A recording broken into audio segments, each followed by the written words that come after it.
Suara Mana ada echo ya? Jelas. Ada echo? Suara saya ada, Jelas. Cukup jelas. tapi ada berisik ya? Iya, agak berisik. Tes. Nah, jelas. Tes. Nah, jelas. Tes. Kayak keresek-kereseknya. Iya. Tes. Ya, dari Paim suaranya berisik. Ya, ini. Ya. Tes. Tuh, Cekap. resek.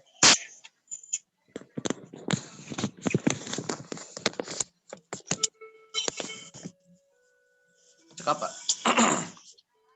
Mau dimulai ya? Ya, kita mulai aja.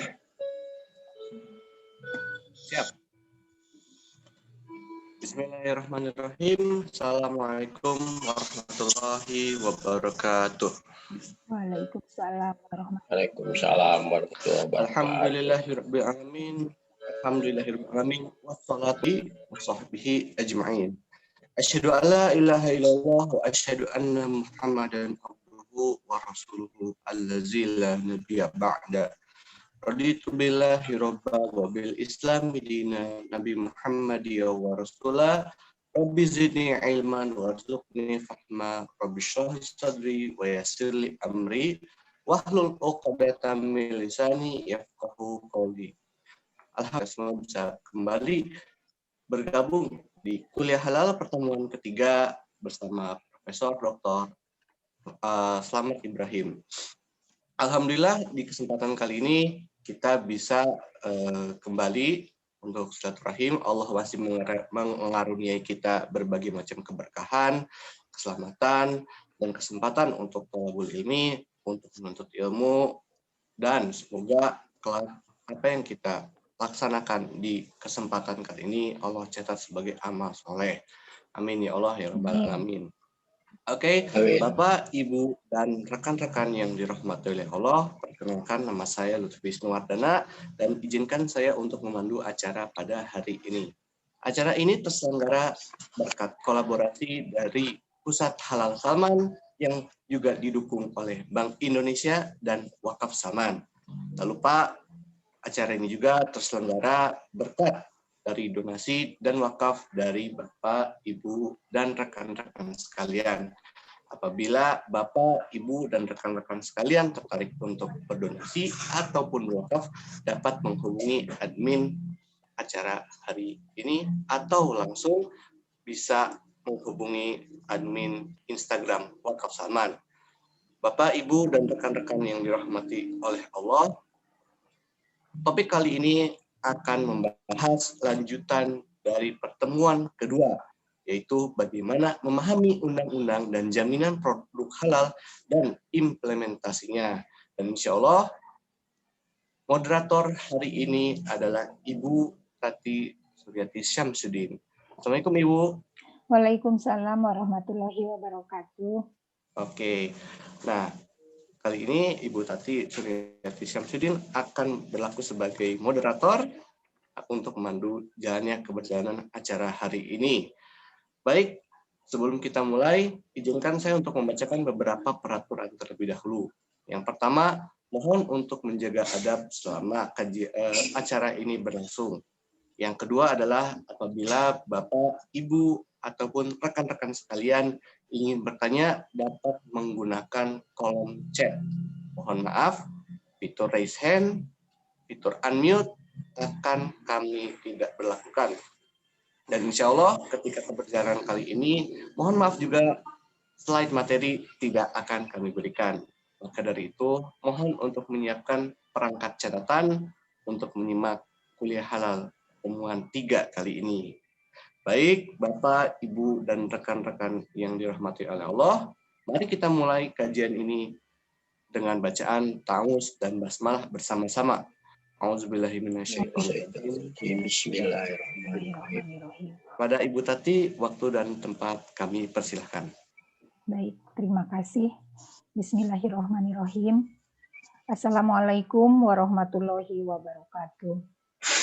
Innal hamdalillahi nahmaduhu wa nasta'inuhu wa nastaghfiruhu wa na'udzubihi min syurri anfusina wa min sayyiatina a'malina.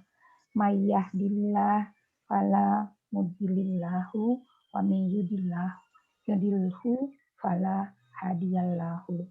Asyhadu anna Muhammadan abduhu wa rasuluh. Perkenalkan, saya Ibu Tati sudah diperkenalkan. Peserta kuliah yang dirahmati Allah. Pagi ini kita akan melanjutkan kuliah halal yang ketiga dengan topik Undang-Undang Jaminan Produk Halal dan Implementasinya. Untuk mempersingkat waktu, saya persilahkan Profesor Slamet Ibrahim untuk memulai kuliah ini. Saya persilahkan Pak Angga. Terima kasih Ibu Profesor Tati. Ini sohib saya dari guru besar di sekolah STIH ITB. Nah, Bapak jadi mengingatkan saya. Assalamualaikum warahmatullahi wabarakatuh. Waalaikumsalam. Bismillahirrahmanirrahim. Alhamdulillahirabbil alamin. Assalatu wassalamu ala asrofil anbiya'i wal mursalin Sayyidina Muhammadin wa ala alihi wa sahbihi ajma'in. Amma ba'du. Ibu-ibu, bapak-bapak, saudara-saudara peserta kuliah halal yang saya hormati, marilah kita bersama-sama memanjatkan puji syukur kehadirat Allah Subhanahu wa taala bahwa dengan perkenannya kita bisa melaksanakan kegiatan yang rutin setiap hari Jumat pagi, yaitu kita melaksanakan kuliah halal. Mudah-mudahan kuliah ini membawa manfaat untuk kita semua. Dan kita harapkan pada Allah Subhanahu wa taala kita mendapatkan tetap kesehatan, kemudian kesempatan sehingga kita bisa melaksanakan tugas-tugas semaksimal mungkin. Baiklah, saya akan share dulu Bu Tati ya, mohon. Ya, Mangga, silakan.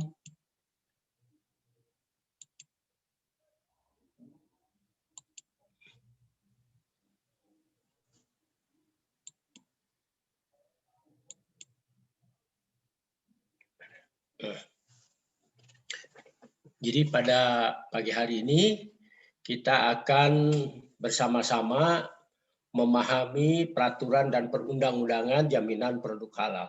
Ya. Jadi ya saya juga masih belajar ini untuk memahaminya. Ya, karena namanya peraturan dan perundang-undangan ya pasal demi pasal perlu dipahami, dimengerti begitu ya. Karena ini bahasa hukum yang kadang-kadang interpretasinya bisa lain ya sesuai dengan bahasa hukum itu sendiri. Ya. Saya mulai dengan Undang-Undang Dasar tahun 1945 pasal 29 yang menyatakan negara berdasar atas ketuhanan yang Maha Esa. Kemudian ayat 2-nya adalah negara menjamin kemerdekaan tiap-tiap penduduk untuk memeluk agamanya, beribadah sesuai dengan agama dan kepercayaannya itu. Jadi ini adalah suatu pernyataan ya dalam Undang-Undang Dasar 45. Jadi Indonesia berdasar atas ketuhanan yang Maha Esa ya. Dengan demikian ya Indonesia itu dapat dinyatakan sebagai negara yang religius. Ya. Tetapi Indonesia tidak menetapkan agama negara. Ya. Beda dengan Malaysia misalnya. Malaysia itu menetapkan agama Islam sebagai agama negara. Di Indonesia tidak. Ya. Tetapi nilai-nilai luhur agama-agama yang ada di Indonesia tidak bisa dilepaskan dari perilaku warga negara dalam menjalankan kehidupan sehari-hari. Ya. Nah, untuk menjalankan amanat Undang-Undang Dasar 1945, terutama pasal 29, negara wajib menjamin setiap pemeluk agama untuk beribadah dan menjalankan ajaran agamanya. Dan tentu ada kewajiban juga dari negara atau pemerintah dalam hal ini, yaitu memberikan pelindungan dan jaminan terhadap kehidupan beragama, termasuk dalam penyediaan produk halal, sehingga umat Islam atau muslimin di Indonesia itu merasa aman dan nyaman dalam menggunakan produk-produk halal. Ya. Nah, kita mulai dengan pelaksanaan sertifikasi halal ya sebagai manifestasi dari jaminan yang diberikan oleh negara kepada rakyatnya. Ya. Nah, namun sebelum undang-undang jaminan produk halal itu, sertifikasi halal itu sudah dilakukan. Ya. Jadi mulainya adalah pada tahun 1988 ada suatu peristiwa yang cukup mengagetkan sebagai reaksi atas hasil investigasi dari peneliti dari Universitas Brawijaya Malang pada tahun 1988 itu yang meneliti adanya unsur haram, terutama dari babi, dalam makanan olahan. Nah, hasil investigasi ini kemudian dipublikasikan dalam suatu buletin, ya, buletin mahasiswa pada waktu itu. Nah, ini mengakibatkan suatu kegaduhan dan satu gerakan-gerakan yang ya akhirnya bisa diperkirakan bisa mengganggu perekonomian bangsa Indonesia pada saat itu. Nah, untuk mengantisipasi dan menenteramkan umat Islam dari kejadian yang menggegerkan itu, maka Majelis Ulama Indonesia mendirikan lembaga pengkajian pangan, obat, dan kosmetik Majelis Ulama Indonesia, ya, yang didirikan pada tanggal 6 Januari 1989. Nah, kemudian LPPOM MUI, ya singkatannya itu LPPOM MUI, sejak waktu itu kemudian melakukan inventarisasi, kemudian diskusi, seminar, segala macam untuk mempersiapkan agar sertifikasi halal itu bisa dilaksanakan. Dan sertifikasi halal produk, ya, terutama makanan, itu diawali pada tahun 1994. Jadi kalau kita lihat kurun waktunya, itu hampir 5 tahun. Pendirian LPPOM MUI itu pada tahun 1989, sementara sertifikasi halal produk dimulai pada tahun 1994. Ya. Nah, sejak itu sertifikasi halal dari produk terutama makanan itu dilakukan. Nah, sertifikasi halal produk pada saat itu bersifat voluntary, artinya sukarela, ya, tidak ada paksaan. Siapa saja yang pelaku usaha yang mau melaksanakan sertifikasi itu dilaksanakan, yang tidak ada apa-apa kan gitu. Nah, dalam hal ini maka pelaku usaha, ya, para pebisnis mulai dari industriawan besar sampai yang kecil gitu, itu mengajukan permohonan sertifikasi halal itu ke LPPOM MUI, ya. Ada yang di pusat, kemudian juga ada di provinsi. Ya, di provinsi itu sekitar 33 sesuai dengan jumlah provinsi yang ada di Indonesia, ya. Dengan standar halal dari Majelis Ulama Indonesia. Nah, untuk membuat standar ini cukup panjang waktunya, karena pada tahun 2012 Majelis Ulama Indonesia mengeluarkan Halal Assurance System atau sistem penjaminan halal, ya, 2300, ya. Jadi cukup lama juga sejak berdiri itu baru bisa mengeluarkan standar halal yang digunakan sebagai acuan di dalam sertifikasi halal. Ya.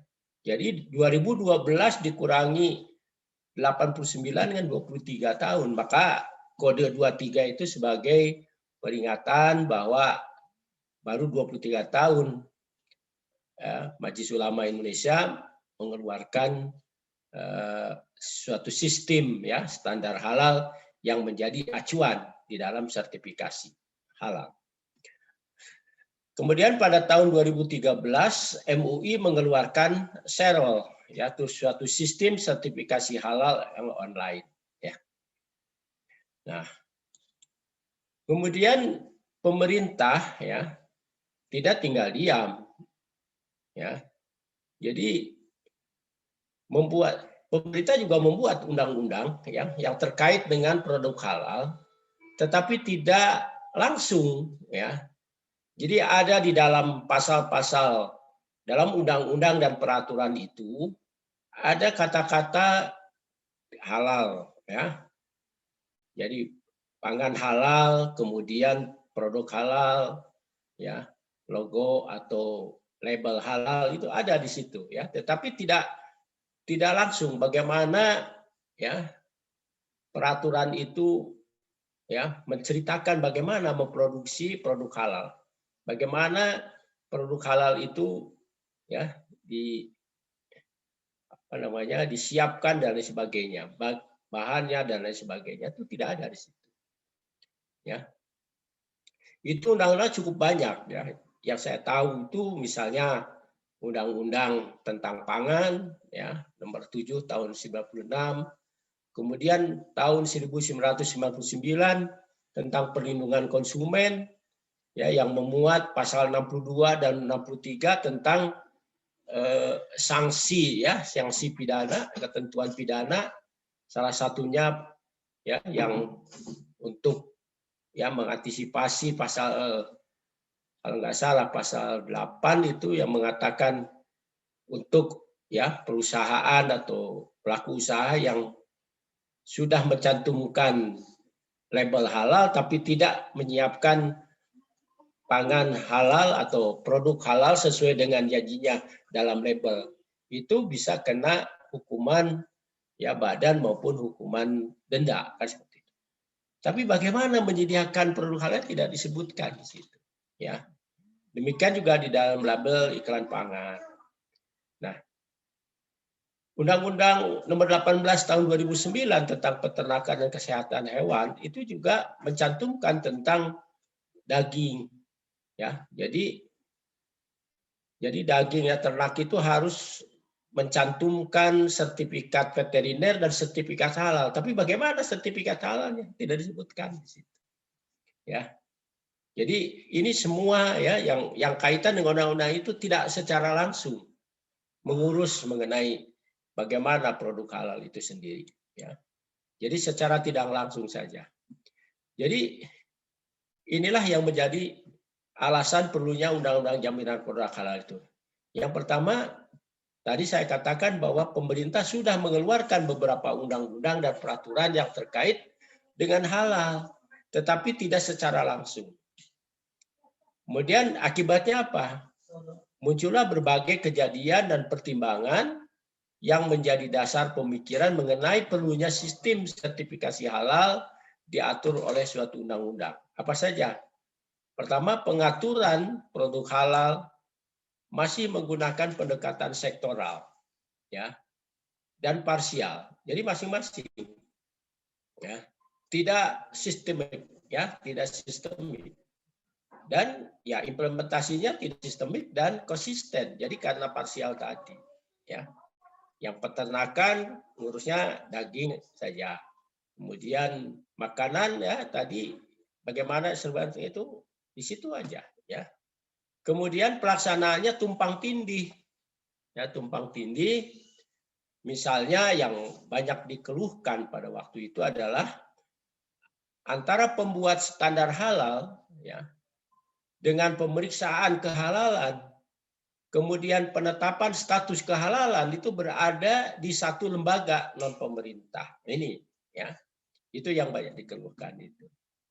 Nah, kemudian akibatnya yang ketiga adalah pelaksanaan sertifikasi halal karena dilaksanakan bukan oleh pemerintah, belum memberikan kepastian hukum dan jaminan hukum bagi umat Islam mengenai produk halal. Jadi belum ada, ya, gitu. Jadi kepastian hukumnya belum ada lah, atau belum kuat lah seperti itu.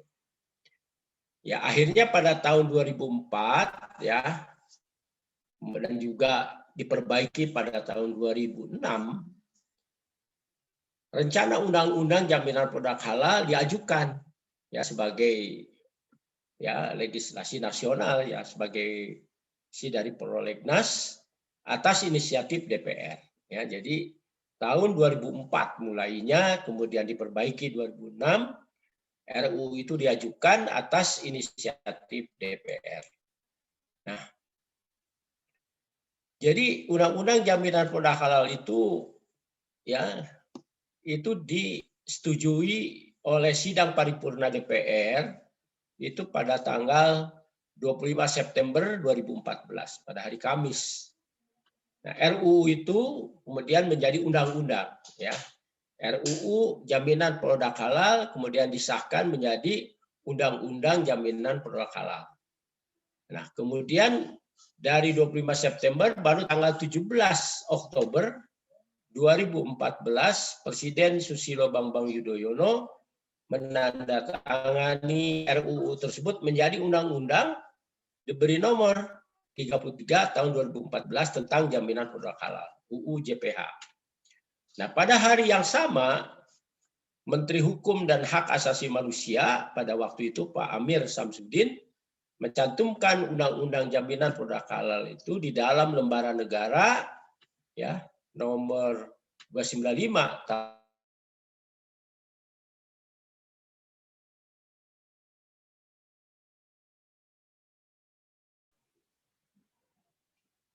Suaranya hilang. 2014. Jadi hampir 10 tahun digodok di DPR ya. Jadi lama sekali kan. Nah, kalau kita lihat ceritanya pada waktu itu ramai sekali kan gitu. Alhamdulillah akhirnya tanggal 17 Oktober tahun 2014 undang-undang produk halal ini diundangkan. Nah, jadi kalau kita lihat peta jalan ini ya seperti cerita saya tadi. Jadi tahun 88 ada isu lemak babi ya, hasil riset Dr. Insinyur Tri Susanto ya dari Universitas Brawijaya Malang. Kemudian terjadi kegaduhan ya, gonjang-ganjing masyarakat yang dikhawatirkan bisa ya mengacaukan atau mengganggu perekonomian masyarakat ya. Kemudian untuk mengantisipasinya MUI mendirikan RPPOM MUI pada 6 Januari 89 ya. Tapi baru tahun 1994 sertifikasi halal makanan dimulai ya. Jadi dari saat itu kemudian juga dikuatkan oleh SK dari Kementerian Agama pada waktu itu seakan-akan ya sertifikasi halal. Kemudian ada kejadian akhir 2000 dan awal 2001 itu adalah adanya satu produk monosodium glutamat yang dinyatakan tidak halal karena mengganti ya polipepton sapi ya bovin dengan baktosoiten dari porsin. Nah, ini jadi ramai. Nah, ini cukup menghebohkan dan tapi akhirnya perusahaan itu kembali lagi menggunakan polipepton sapi. Karena sebelumnya dia sudah halal, sudah terdaftar dan dia punya sertifikat halal. Cuma pada saat ya setelah 2 tahun pada saat dia memperpanjang sertifikasi halalnya, ternyata ada penggantian ya. Nah, peristiwa ini penggantian itu harus dilaporkan tuh sekarang masuk di dalam undang-undang JPH ya. Jadi kalau pelaku usaha kalau mengganti perubahan komposisi produknya itu harus dilaporkan. Jadi kejadian ini ada hikmahnya juga ya buat sistem sertifikasi halal ini. Nah, kemudian sertifikasi tetap jalan, volunteer sifatnya. Kemudian tahun 2004 tadi dengan pertimbangan tadi, maka ya diajukanlah atas inisiatif DPR sebuah rancangan undang-undang jaminan produk halal. Baru 2014 ya disahkannya, dan untuk sertifikasi halal tetap dilaksanakan oleh Majelis Ulama Indonesia karena penyelenggaranya yaitu BPJPH belum berdiri. Baru berdiri 2017 ya. Baru berdiri pada tahun 2017, belum operasional, masih tetap juga MUI yang melaksanakan ya dengan LPPOM sebagai LPH. Nah, 2019 adalah tahun di mana kewajiban sertifikasi halal itu dimulai ya, karena pada pasal 67 ada ya pasal yang menyatakan bahwa ya kewajiban itu kerjanya seperti itu 5 tahun setelah diundangkan ya. Jadi nanti kita lihat di pasal 4 tentang produk ya yang masuk, beredar dan diperjualbelikan di wilayah Indonesia wajib bersertifikat halal. Nah, itu kewajiban itu 5 tahun setelah diundangkan. Jadi tanggal 17 Oktober 2019. Nah, untuk itu maka beberapa peraturan implementasinya berupa peraturan pemerintah nomor 31 tahun 2019, kemudian peraturan Menteri Agama, kemudian keputusan Menteri Agama ya yang lebih mendetail ya menjelaskan supaya bisa diimplementasikan ya, misalnya ada pada pentahapan sertifikasi halal ya sesuai dengan jenis produknya dan ya dan tingkat kesulitan daripada memproduksi produk itu sendiri. Nah, pada tahun 2021 yang perlu dicatat adalah sertifikat halal diberikan untuk vaksin COVID-19 dari Sinovac ya, dari Sinovac. Nah, itu kan ramai kan gitu. Ya sebelum kewajiban ya melaksanakan vaksinasi itu ya alhamdulillah sertifikasi halalnya pas hampir bersamaan dengan pengumuman dari Badan POM ya keluar kan seperti itu ya waktu itu. Nah, batang tubuh Undang-Undang Jaminan Produk Halal itu ya semuanya ada 11 bab ya. Kemudian pasalnya ada 68 ya. Apa saja? Nah, bab 1 ya, pasal 1 sampai 4 adalah ketentuan umum. Kemudian bab 2 ya pasal 5 16 itu penyelenggaraan jaminan produk halal.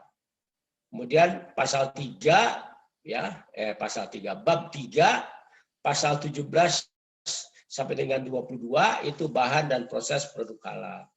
Kemudian bab 4 ya pasal 23 sampai 28 ya kaitannya dengan pelaku usaha ya dan seterusnya sampai akhirnya bab 11 ya pasal 64 sampai 68 ketentuan penutup ya. Nah, nanti ada pasal-pasal yang penting ya yang menjadi patokan untuk kita ya. Nah, tapi undang-undang ini belum sepenuhnya bisa dilaksanakan ya, oleh karena itu maka ada peraturan pemerintah untuk mengimplementasikan atau sebagai petunjuk pelaksanaan dari undang-undang jaminan produk halal itu ya. Nah, kita mulailah satu persatu untuk melihat ya. Yang bab 1 ini tentang ketentuan umum ya, ketentuan umum. Jadi di sini pasal 1 ini menjelaskan beberapa definisi kata-kata yang digunakan dalam undang-undang JPH ya. Definisi peristilahan kata-kata yang penting menurut saya adalah yang pertama definisi produk ya. Produk itu adalah barang dan atau jasa yang terkait dengan makanan, minuman, obat, kosmetik, produk kimia, produk biologi, produk rekayasa genetik, serta barang gunaan yang dipakai, digunakan, atau dimanfaatkan oleh masyarakat. Ini ada di ayat 1. Ya. Kemudian produk halal didefinisikannya sebagai produk yang telah dinyatakan halal sesuai dengan syariat Islam. Ya. Jaminan produk halal adalah kepastian hukum terhadap kehalalan suatu produk yang dibuktikan dengan sertifikat halal. Oleh karena itu apa? Sertifikat halal. Maka sertifikat halal itu adalah pengakuan kehalalan suatu produk yang dikeluarkan oleh BPJPH. Jadi BPJPH di sini yang mengeluarkannya berdasarkan fatwa halal tertulis yang dikeluarkan oleh MUI, oleh Majelis Ulama Indonesia. Jadi Majelis Ulama Indonesia mengeluarkan fatwa halal tertulis, kemudian yang mengeluarkan sertifikasi halal, ya sertifikat halalnya adalah BPJPH. Jadi ini ada perubahannya di situ. Kemudian label halal adalah suatu tanda kehalalan suatu produk. Ya, jadi sertifikatnya kan tidak, ya paling-paling nomornya saja, sertifikat nomor sekian. Tapi label halalnya itu yang menandakan kehalalan suatu produk. Ya, jadi itu. Nah, jadi ini ya tadi pasal 1 ya, kemudian pasal 4 ini penting di sini adalah mengenai produk ya. Produk ini dijelaskan di Peraturan Pemerintah Nomor 31 Tahun 2019 mulai pasal 68 sampai dengan 71 ya. Jadi produk yang wajib bersertifikat halal adalah barang dan atau jasa. Ya. Jadi produk itu barang dan atau jasa. Barang itu meliputi makanan, minuman seperti yang tadi. Ya. Kemudian yang disebut jasa di sini adalah meliputi layanan usaha yang terkait dengan penyimpanan, pengemasan, pendistribusian, penjualan, dan penyajian. Misalnya rumah potong hewan, itu memberikan layanan penyembelihan. Tadi harus disertifikasi, wajib. Kemudian catering, ya catering itu melakukan pengolahan, ya kemudian pendistribusian dan sekaligus penyajian, penjualan penyajian, bayar. Dia ikut, ya dia harus disertifikasi.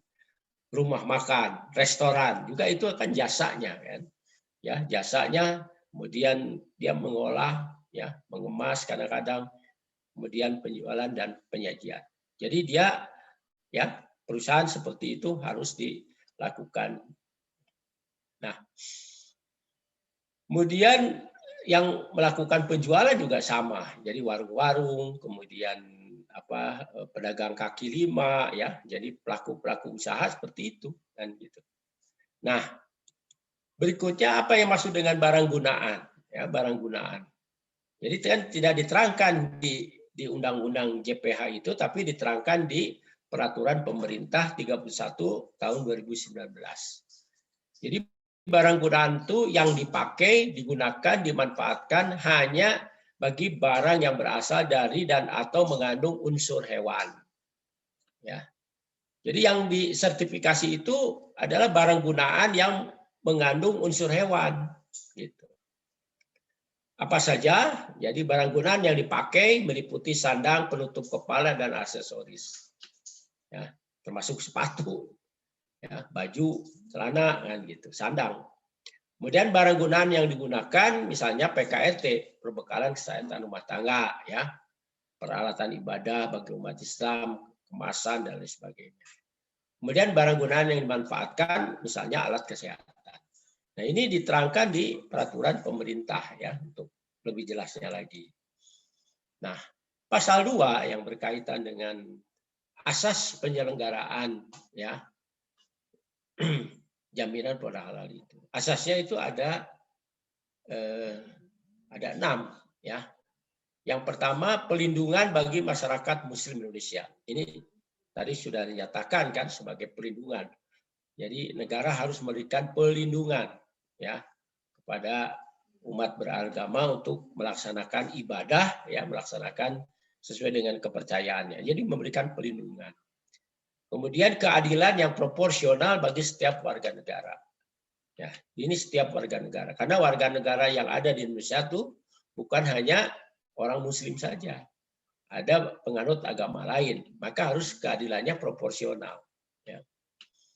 Kepastian hukum, ya, dengan adanya sertifikat halal itu, ya, kepastian hukumnya sudah dipegang. Kemudian akuntabilitas dan transparansi, ya, prosesnya. Kemudian efektivitas dan efisiensi, prinsipnya, asasnya, ya. Jadi ini untuk meminimalkan penggunaan sumber daya secara cepat, sederhana dengan biaya ringan. Yang terakhir profesional, ya. Ini karena pekerjaannya mengutamakan keahlian dan kompetensi serta berlandaskan kode etik, ya. Jadi profesional sekali, tidak bisa dipengaruhi oleh orang lain, ya. Kemudian juga profesional dalam arti kata dia bertindak altruism, yaitu ya memperhatikan kepentingan orang lain ketimbang kepentingan diri sendiri, ya. Itu ciri dari profesional. Nah, tujuannya adalah pasal 3 memberikan kenyamanan, keamanan, keselamatan dan kepastian ketersediaan produk halal bagi masyarakat dalam mengkonsumsi dan menggunakan produk. Jadi produk halalnya itu harus, ya, tersedia. Nah, itu bagaimana? Jadi kepastian, ya, ketersediaan. Kedua, nah ini bagi pelaku usaha di mana, ya, produk halal itu harus meningkatkan nilai tambah, ya. Jadi dalam memproduksi dan menjual. Jadi harus ada nilai tambahnya. Nah, beberapa perusahaan kan sudah menikmati, ya, nilai tambah dari produk halal ini.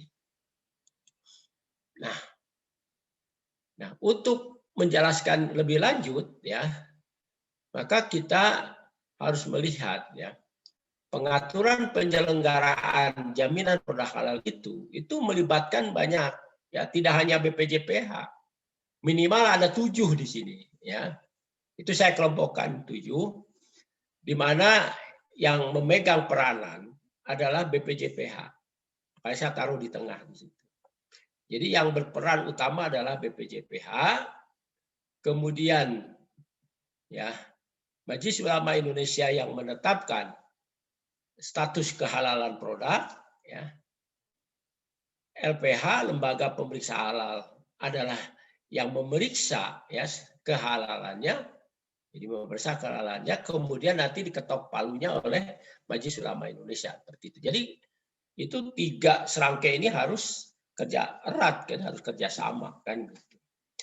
Nah, siapa yang mengusulkan sertifikasi halal? Tentu pelaku usaha, kan. Jadi pelaku usaha harus, ya, dari mulai UMKM, usaha mikro kecil, ya, menengah, sampai dengan industri besar yang produknya ingin disertifikasi, itu harus dilayani oleh BPJPH, ya, 1. Kemudian yang diuntungkan siapa? Yang merasa aman, nyaman, ya, tersedia produk halal, tentu masyarakat, kan, gitu. Tapi masyarakat juga punya hak untuk, ya, mendapatkan tadi, untuk mendapatkan produk yang halal, dia juga punya kewajiban untuk ikut serta di dalam mensosialisasikan, mengontrol dan memonitor tentang produk halal itu. Itu masyarakat.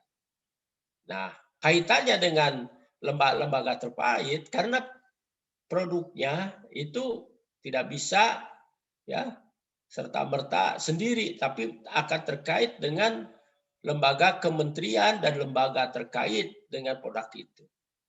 Ya, misalnya obat-obatan, kosmetik pasti dengan kesehatan. Kementerian Kesehatan dan Badan POM. Ya, kemudian makanan olahan yang dikemas pasti Departemen Perindustrian. Yang berkaitan dengan keuangan, pembayaran misalnya, itu pasti Kementerian Keuangan. Dan semuanya, ya, banyak. Nah, kemudian demikian juga dengan pihak luar negeri, karena banyak, ya, produk Indonesia yang dikirim, diekspor ke luar negeri, kemudian juga ada pihak luar negeri itu mengekspor juga ke Indonesia, ya. Nah, itu kan harus ada, ya, satu MRA ya, mutual recognition ya, bareng di situ. Ya, bagaimana tentang kehalalannya? Maka harus ada kerjasama dengan pihak luar negeri itu, dengan internasional, terutama dengan lembaga-lembaga yang memberikan sertifikat halal. Itu harus melakukan ya MRA dengan pihak penyelenggara, dalam ini BPJPH. Jadi ini ya 7 kelompok ini harus bersatu dalam rangka penyelenggaraan jaminan produk halal. Nah, itu yang dibahas. Nanti bagaimana BPJPH, kerjanya apa, kewenangannya, MUI bagaimana, LPH bagaimana, pelaku usaha bagaimana, itu semua diceritakan, dibahas di dalam undang-undang ini, diatur ya, diatur oleh undang-undang jaminan produk halal ini. Ya. Ini yang paling ini adalah pasal 4 ya. Pasal 4 itu berbunyi produk yang masuk, beredar dan diperdagangkan di wilayah Indonesia wajib bersertifikat halal. Ini pasal 4 ini ya. Jadi pasal 4 ini yang mengubah praktik proses sertifikasi halal yang bersifat sukarela ya. Jadi siapa saja yang mau voluntary yang dilakukan oleh Majelis Ulama Indonesia menjadi wajib mandatori yang dilaksanakan oleh BPJPH. Ya, di sini ada perubahan dari pasal 4 ini. Ya. Jadi ini ya. Kemudian MUI sekarang tindakan apa? Jadi nanti bertindak dalam penetapan status kehalalan produk yang telah diperiksa oleh LPH. Dan juga dia berperan lagi terhadap sertifikasi auditor halal dan ikut bareng-bareng dengan BPJPH mengakreditasi lembaga pemeriksa halal. Ya. Nah, kemudian LPPOM MUI itu dulu pemeriksa, sekarang juga tetap dan sudah diputuskan ya ditunjuk sebagai LPH ya, karena sudah berpengalaman lebih dari 30 tahun di dalam pemeriksaan kehalalan ini. Nah, ini penyelenggara JPH, ini pasal 5 ini ya. Ini satu statement bahwa penyelenggaraan jaminan itu merupakan tanggung jawab pemerintah ya, negara. Yang siapa pelaksananya? Menteri Agama. Kemudian secara operasional Menteri Agama menunjuk Badan Penyelenggara Jaminan Produk Halal. Nah, dilaksanakannya oleh Badan Penyelenggara Jaminan Produk Halal yang disingkat menjadi BPJPH. Ya. Nah, kemudian BPJPH juga akan dibentuk di perwakilan ya, sebagai perwakilan di daerah-daerah, di provinsi. Nah, kemungkinan yang lebih bagus itu BPJPH itu ya dibentuk juga di tingkat kabupaten dan kota ya, itu akan lebih operasional dan lebih efektif dan efisien kalau menurut saya ya. Tapi oke lah diterjemahkan di daerah itu, di tiap provinsi ada ya.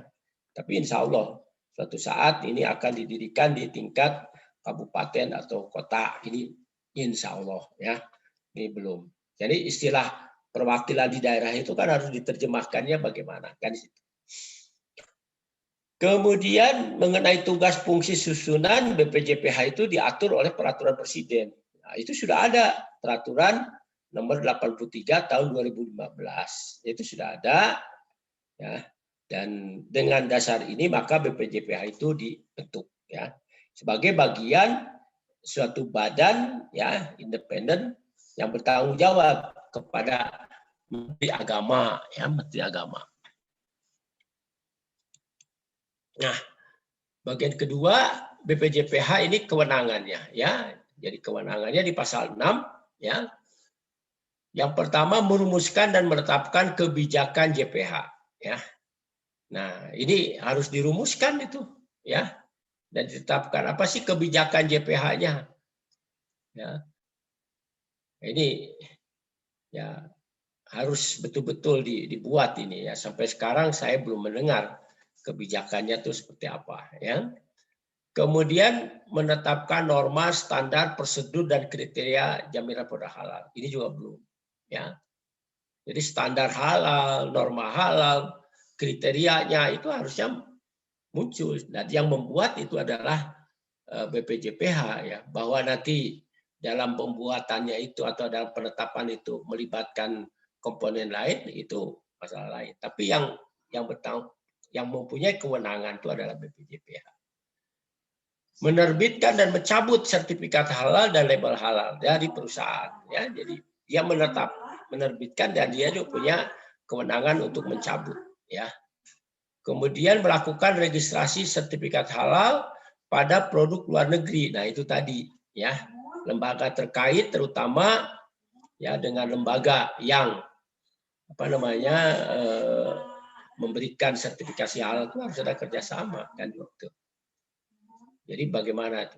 Terus registrasinya. Jadi jangan sampai produk yang masuk berseliweran tapi tidak ada sertifikat halalnya. Melakukan sosialisasi, edukasi dan publikasi produk halal, ya. Kemudian yang keenam, akreditasi LPH, ya, lembaga pengusaha halal, itu bersama-sama dengan Majelis Ulama Indonesia dan Badan Standarisasi Nasional, ya. Jadi tidak sendirian gitu, ya. Kemudian melakukan registrasi auditor halal. Siapa auditor halal itu? Auditor halal itu adalah orang yang mempunyai kewenangan, ya, untuk melakukan pemeriksaan kehalalan yang dipunyai, yang ditunjuk dan diberhentikan oleh lembaga pemeriksa halal. Tapi dia harus diregistrasikan di BPJPH, harus tercatat, ya. Kemudian melaksanakan pengawasan terhadap JPH, melakukan pembinaan auditor halal, jadi hanya bukan registrasi, juga ada pembinaannya. Kemudian melakukan kerjasama dengan lembaga dalam negeri, misalnya kementerian terkait, ya. Kemudian dengan LPH, dengan MUI, dengan instansi terkait, ya, dengan luar negeri dalam bidang penyelenggaraan jaminan produk halal, ya. Nah, jadi kerjasama BPJPH itu dengan siapa saja, ini diterangkan, ya, dengan kementerian dan lembaga yang terkait, ya, dilakukan sesuai dengan tugas dan fungsi kementerian atau lembaga tersebut. Yang tadi saya katakan, kalau berkaitan dengan obat dan makanan, maka Badan POM, kementeriannya kesehatan, kan seperti itu. Alat kesehatan, dirjennya Dirjen Farmasi dan Alat Kesehatan Badan POM, ya. Jadi dirjennya kesehatan. Perindustrian, ya, peternakan, ya, untuk ternak dan sebagainya. Jadi ada kerjasama dengan, ya, dengan kementerian terkait. Kemudian dengan LPH, lembaga pemeriksa halal, dalam rangka pemeriksaan dan pengujian produk, ya.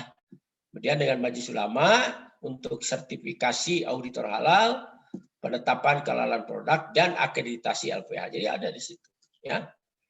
Kemudian yang ini adalah ketentuan kerjasama ini akan diatur dengan atau berdasarkan peraturan pemerintah, ya, ini pasal 11-nya, dan ini sudah ada, ya, ketentuan kerjasama ini di PP 31 tahun 2019 bab 2 pasal 4 sampai 29. Ini banyak, ya, dirinci sekali. Ya, kerjasama itu sangat rinci sekali, ya. Nah, kemudian bagian ketiga kita bicara tentang lembaga pemeriksa halal. LPH adalah yang bertugas membantu BPJPH dalam pemeriksaan atau pengujian kehalalan produk, ya. Jadi bukan Majelis Ulama Indonesia, ya, tapi tapi LPH, ya, yang memeriksa dan pengujian, yang menguji kehalalan produk. Itu pun kalau ditunjuk, ya, oleh BPJPH. Jadi BPJPH itu yang menunjuk. LPH dapat didirikan oleh pemerintah atau masyarakat, ya. Nah, masyarakatnya yang bisa mendirikan adalah yang merupakan lembaga keagamaan Islam yang berbadan hukum, ya. Jadi tidak sembarangan, ya. Kalau pemerintah udah jelas kan, punya pemerintah itu. Nah, persyaratan LPH itu ada 4. Yang pertama memiliki kantor sendiri dan perlengkapannya. Ya iyalah ya. Kantor sendirinya mau punya sendiri, mau menyewa gitu, mau ngontrak, nggak jadi masalah kan gitu. Tapi statusnya harus diperlihatkan bahwa memang betul dia memiliki itu untuk sementara gitu ya.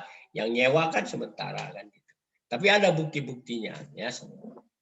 Kemudian memiliki akreditasi dari BPJPH. Ya, LPH itu harus mempunyai akreditasi BPJPH.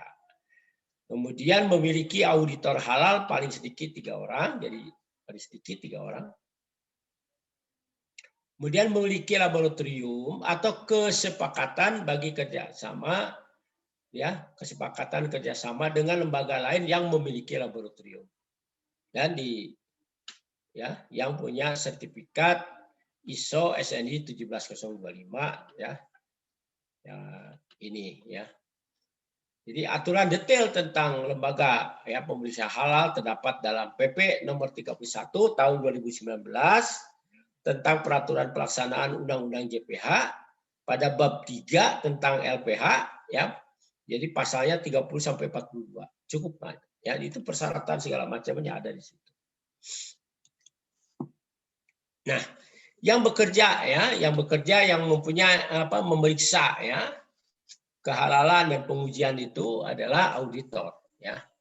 Maka pasal 1 ayat 9 mendefinisikannya sebagai orang yang mempunyai kemampuan melakukan pemeriksaan kehalalan produk yang diangkat dan diberhentikan oleh LPH ya. Jadi, tapi registrasi terhadap BPJPH ya gitu.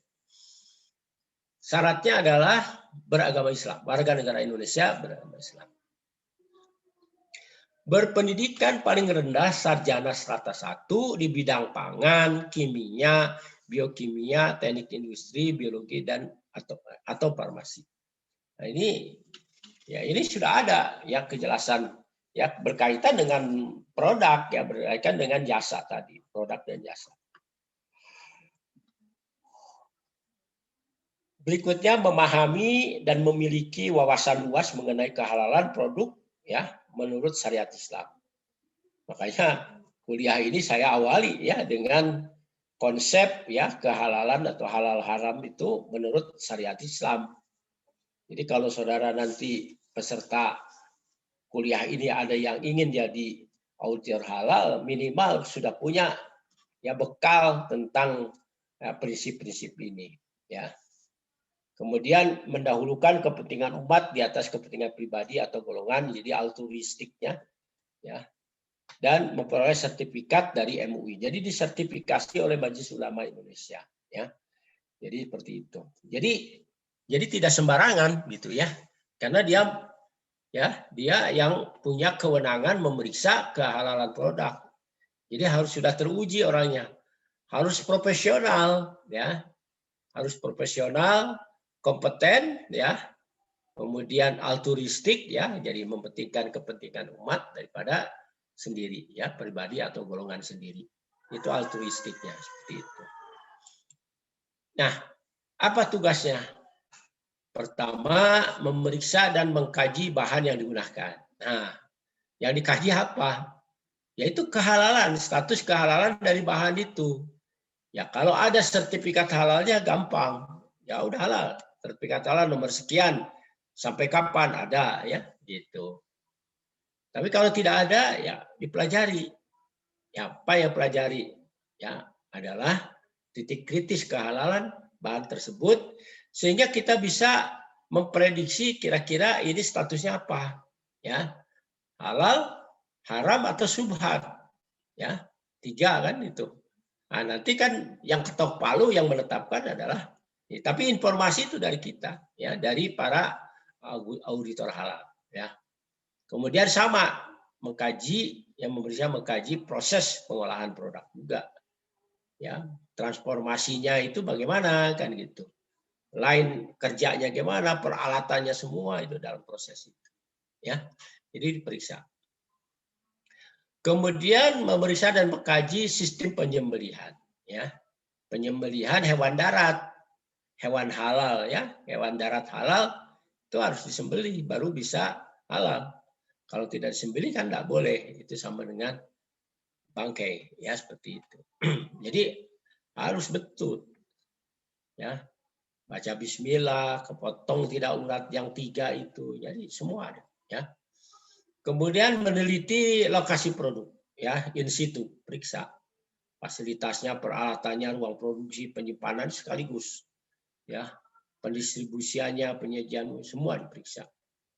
Dan yang ini memeriksa sistem jaminan halal pelaku usaha. Nah ini SJH-nya itu harus diperiksa sistemnya.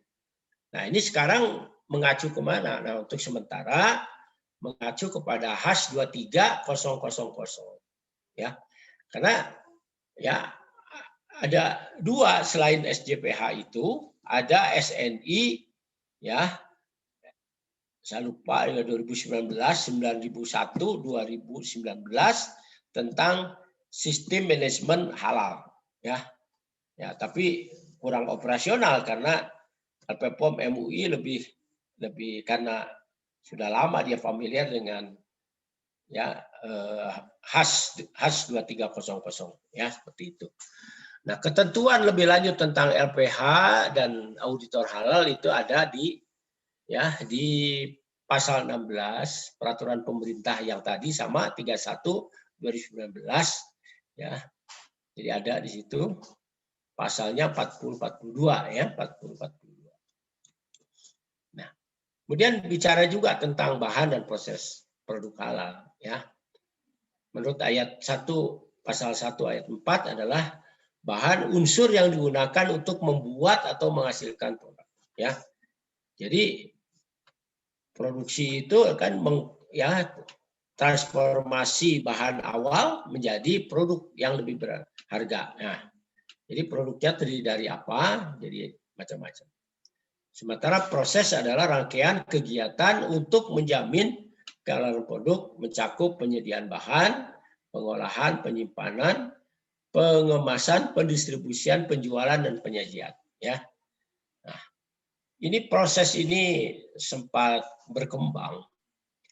Ya, industri itu sampai di mana?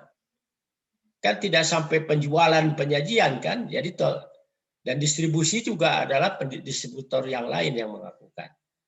Ya, ini kalau industri sampai pengemasan ya sampai pengemasan saja gitu. Ya penyimpanan ya biasanya kan disimpan, itu sampai di situ. Nah kemudian distributor ya bagaimana dia bertanda dengan ini penjualan, ya. Nah jadi ya bisa dilihat ya proses produk halal itu tidak semuanya bertanggung jawab. Nah mengenai bahan adalah terdiri dari bahan baku, bahan olahan, bahan tambahan, dan bahan penolong. Ya, nanti ada definisinya masing-masing.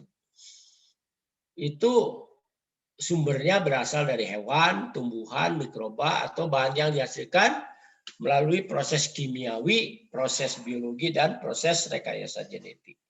Jadi di sini ya bahan itu ya pasal 17 ayat 2 itu seperti ini. Ya. Nah, yang bahannya berasal dari hewan pada dasarnya halal kecuali yang diharamkan menurut syariat Islam. Maka di pasal 18 muncullah yang diharamkan itu apa? Ya, yaitu bangkai. Ya, bangkai itu adalah hewan mati tanpa penyembelihan. Ya, mungkin ada peristiwa lain yang menyebabkan dia mati ya jadi bangkai. Kemudian darah, ya darah yang mengalir, babi. Ya, kemudian hewan yang disembelih tidak sesuai dengan syariat Islam, bahan selain di atas yang ditetapkan oleh Menteri Agama berdasarkan fatwa MUI. Jadi nanti Menteri Agama itu harus membuat suatu keputusan tentang bawaan hewan yang haram, ya, yang haram. Apa? Seperti itu. Nah, hewan yang digunakan sebagai bahan produk, ya. Itu wajib disembelih sesuai dengan syariat dan memenuhi kaidah kesejahteraan hewan serta kesehatan masyarakat veteriner. Ya, ini yang ngaturnya adalah Undang-Undang 18 2009 dan keputusan Menteri Pertanian tentang pedoman sertifikasi kontrol veteriner dan unit usaha pangan asal hewan serta ada SNI tentang penyembelihan halal. Ya, silakan di situ. Ya, dilihat itu. Jadi ya Yungto ke sana. Bahan yang berasal dari tumbuhan pada dasarnya halal kecuali yang memabukkan atau membahayakan kesehatan bagi orang yang mengkonsumsinya. Nah, kita di dalam UU JPH ini pasal-pasalnya juga termasuk pasal-pasal yang bicara tentang fikih yang ini haram, yang ini yang boleh gitu. Ya. Jadi sudah lebih kuat lagi. Ya. Yang tadinya norma agama sekarang menjadi hukum, ya. Jadi kalau ada orang menggunakan ya bahan berasal tumbuhan yang memabukkan dan membahayakan sampai mematikan, itu ya sudah melanggar pasal 20 ini. Nah, ayat 2-nya ya pasal 20 ayat 2 adalah bahan yang berasal dari mikroba yang dihasilkan melalui proses kimiawi, proses biologi atau proses rekayasa genetik diharamkan jika di proses pertumbuhannya dan atau pembuatannya tercampur, terkandung atau terkontaminasi dengan bahan yang diharamkan. Nah, jadi kalau ada bahan yang diharamkan tercampur atau tidak sengaja kontaminasi kepada itu, dalam prosesnya itu nggak boleh. Ya. Nah, tadi yang bahan diharamkan akan ditetapkan oleh menteri. Kenapa? Ya prosesnya begitu. Jadi kaidahnya adalah kalau barang halal tercampur dengan barang haram, walaupun sedikit, itu hukumnya adalah haram, ya, hukumnya haram. Jadi kalau tercampur itu haram, ya, walaupun gitu. Nah, prosesnya, ya, proses produk halal singkat PPH meliputi lokasi tempat produksi dan alat-alat. Nah, itu harus ya. Jadi hanya alat-alatnya itu ya dipisahkan dengan lokasi yang tidak halal, ya. Jadi harus dijaga kebersihan dan identitasnya, bebas dari najis, bebas dari bahan yang tidak halal, tentu gitu. Ini nanti akan diatur oleh peraturan pemerintah dan itu cukup banyak, ya. Ini adalah bab 4 pasal 43 sampai 60, ya. Yang berkaitan dengan proses produk halal ini cukup ya panjang. Ya, ini saya sudah menunjukkan pasal-pasalnya, Anda tinggal mempelajarinya. Sanksi administratif adalah yang tidak memisahkan lokasi, tempat, dan alat PPH, yang akan diberikan sanksi berupa peringatan tertulis dan denda administrasi yang dikeluarkan oleh ya siapa di sini, tapi ketentuannya mengenai ini adalah diatur peraturan menteri. Jadi siapa yang mengeluarkan ini itu belum diatur. Nah, pelaku usaha itu adalah orang, perorangan, individu atau badan usaha berbentuk badan hukum atau bukan badan hukum yang menyelenggarakan kegiatan usaha di wilayah Indonesia. Ya, jadi ini adalah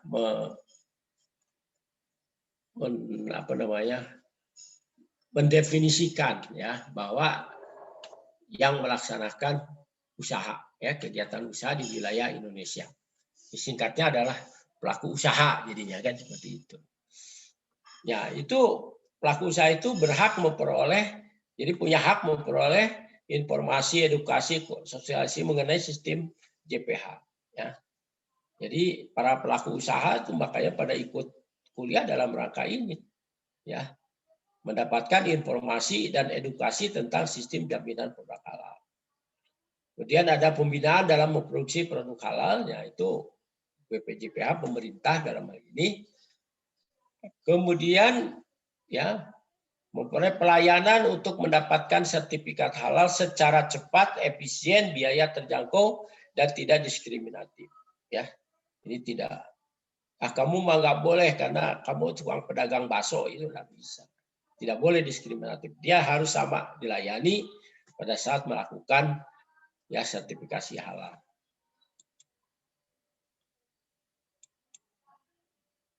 Nah, ini kewajiban pelaku usaha adalah mencantumkan label halal terhadap produk yang telah mendapat sertifikat halal. Nah, sertifikat halal yang dari BPJPH kemarin sudah saya tayangkan ya contohnya. Tetapi label halalnya sampai hari ini belum. Ya. Menjaga kehalalan produk yang telah memperoleh sertifikat halal. Ini kaitannya dengan beberapa kali pertanyaan, apakah BPJPH melakukan pengawasan supaya produk yang dikeluarkan oleh pelaku usaha itu terus enggak. Saya bilang, yang menjaga kehalalan terus-menerus itu adalah pelaku usaha. Ya. Kalau BPJPH, kemudian LPH, itu hanya surveillance aja, sesekali ngambil sampling gitu. Tapi yang menjaga kehalalan itu adalah petugasnya. Nanti dalam hal ini bisa menugaskan penyelia halal.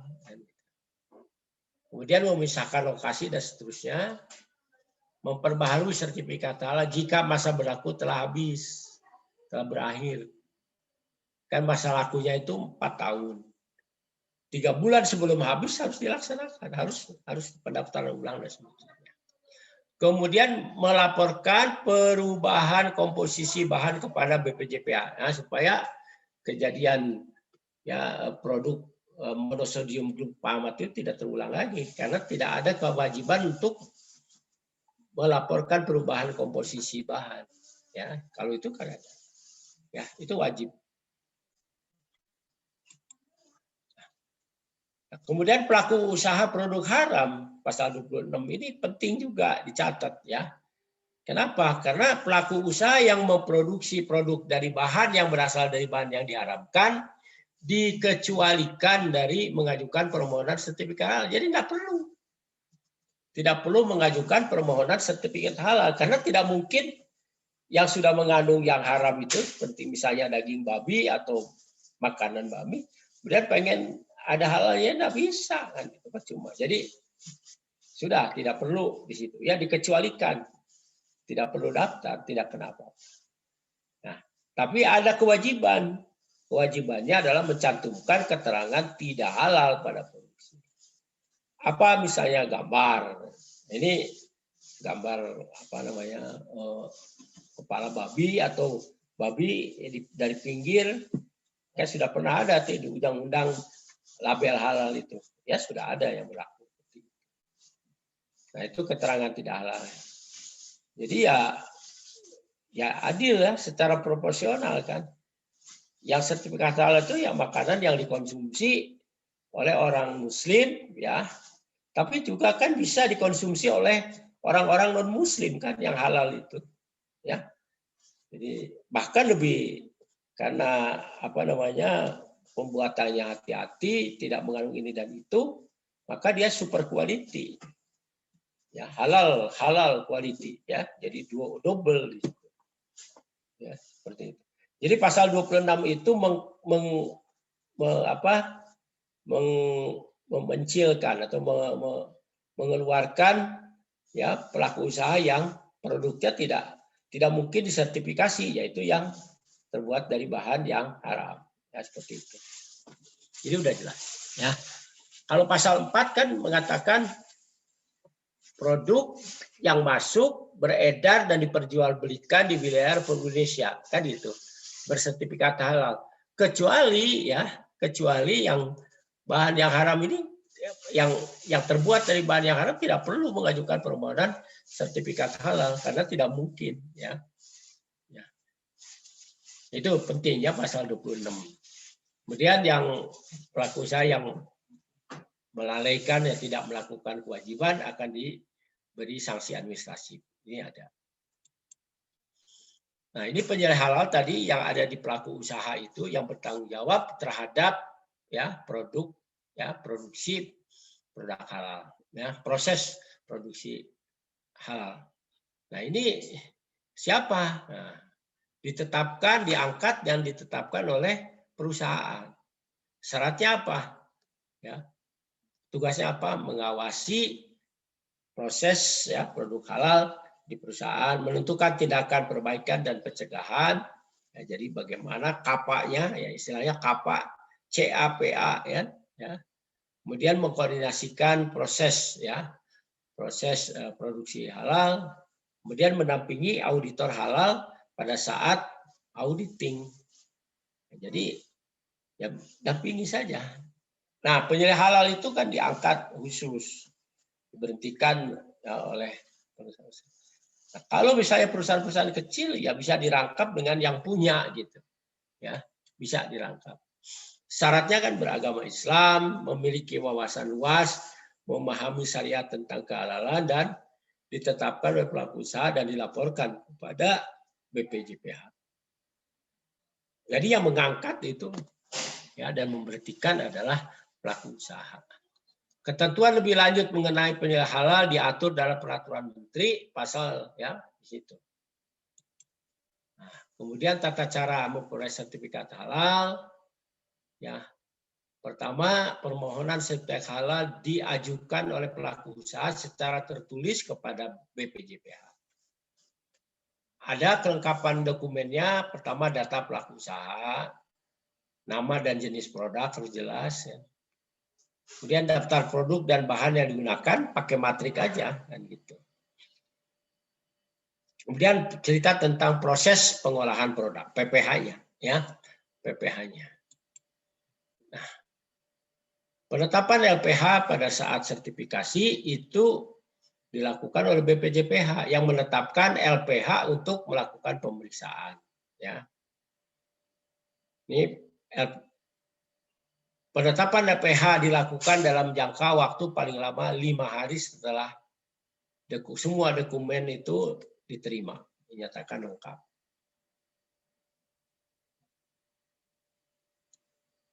Ketentuannya nanti diatur dalam peraturan menteri.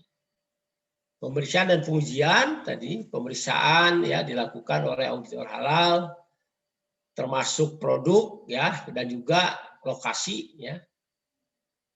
Nah, kemudian jika ada pemeriksaan yang meragukan maka bisa dilakukan pengujian di laboratorium.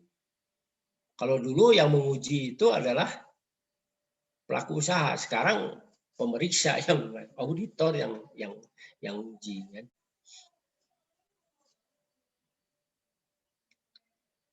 Kemudian di dalam pemeriksaan lokasi usaha harus ada pemberitahuan.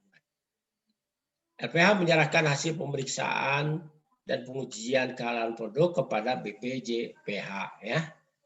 Kemudian BPJPH menyampaikan hasil pemeriksaannya ya kepada MUI untuk memperoleh penetapan kehalalan. Jadi ada waktu-waktunya ya.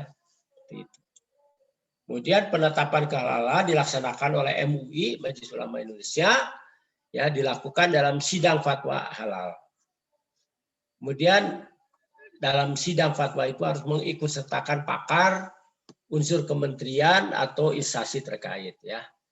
Saya sebagai tenaga teknis ya di LPPOM MUI Jawa Barat, manakala ada sidang fatwa halal MUI saya diundang.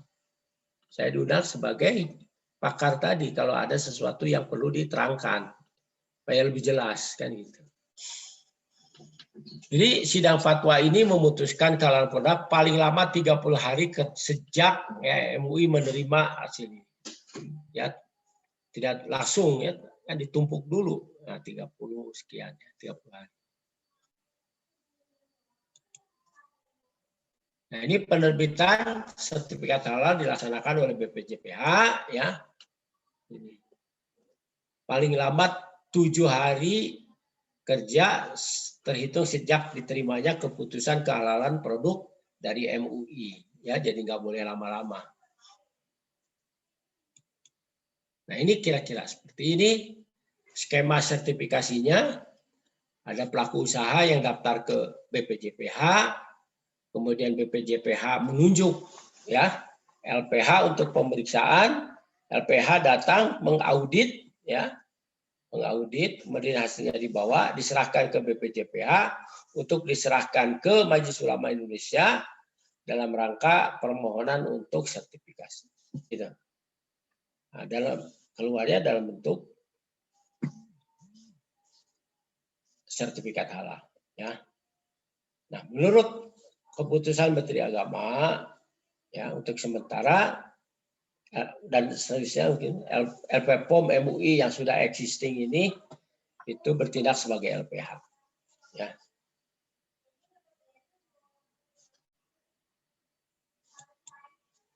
Nah ini label halal ya, label halal itu tanda kehalalan suatu produk. Ya. Bentuknya harus ditetapkan oleh BPJPH ya secara nasional. Ya.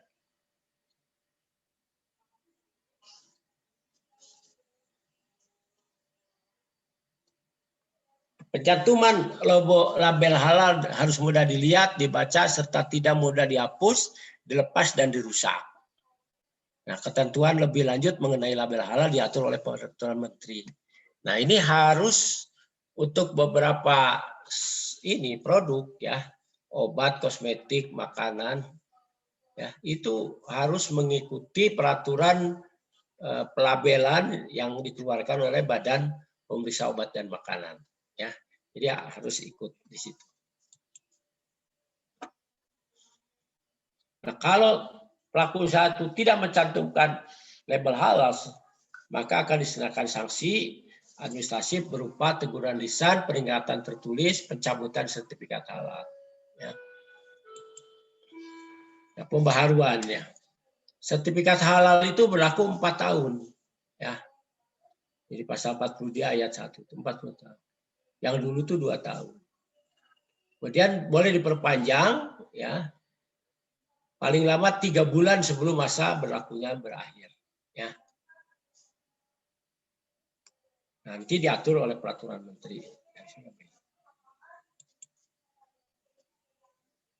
Ini pembiayaan.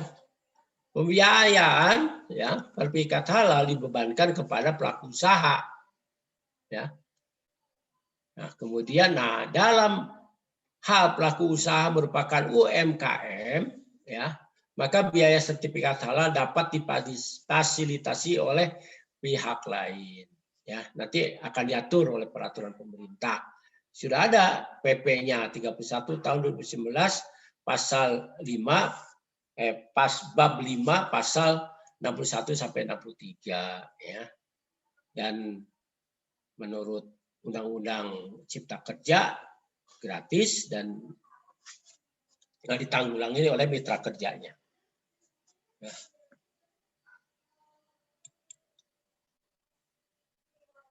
Jadi fasilitas yang dimaksud ini PP 31 siapa saja yang bisa membiayai UMKM. Pemerintah pusat melalui APBN.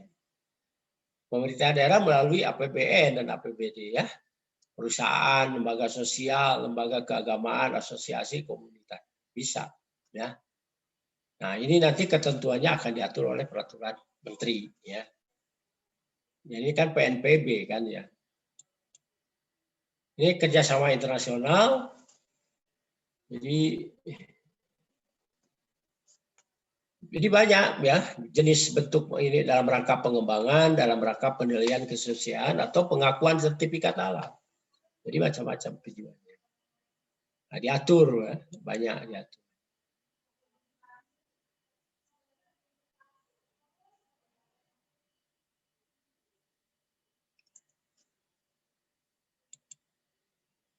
Nah, ini pengawasan ya dilakukan oleh BPJPH melakukan pengawasan yang diawasi itu adalah ini LPH, masa berlaku sertifikat halal, kalau produk, pencantuman label ya. Pencantuman keterangan tidak halal dan seterusnya. Ya, ada banyak di sini. Karena peran serta masyarakat ya. Masyarakat itu berperan dalam ya penyelenggaraan jaminan produk halal dapat berupa melakukan sosialisasi yang mengenai ini boleh gitu. Kemudian mengawasi produk dan produk halal yang beredar dalam bentuk pengaduan atau pelaporan ke DPR. Jadi ada laporan ya. Kemudian BPJPH dapat memberikan penghargaan kepada masyarakat yang berperan serta ya seperti itu.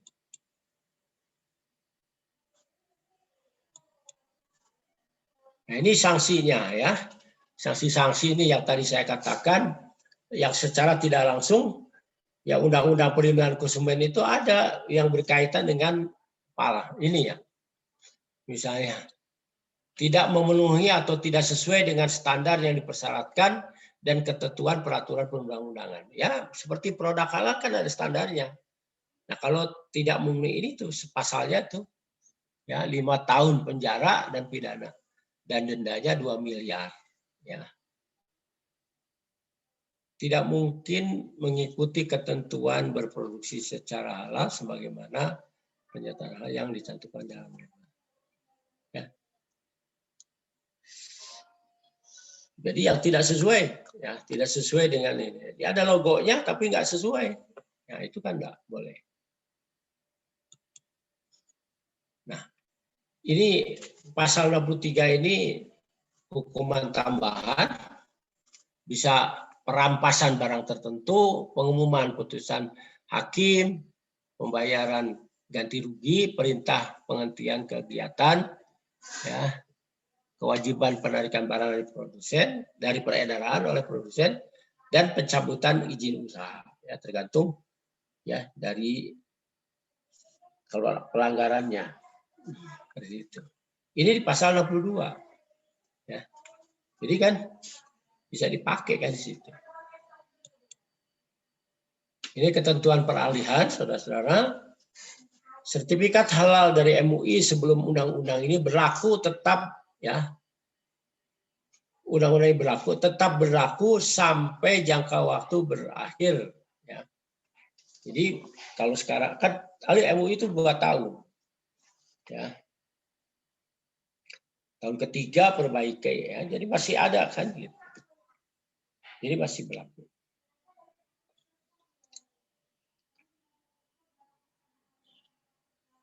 Dan ini ada prosedurnya tentang sertifikat halal MUI itu supaya tetap berlaku. Ada pendaftarannya. Kemudian pasal 60 ini yang penting juga adalah MUI tetap menjalankan tugasnya di bidang sertifikasi halal sampai dengan BPJPH dibentuk. Ya.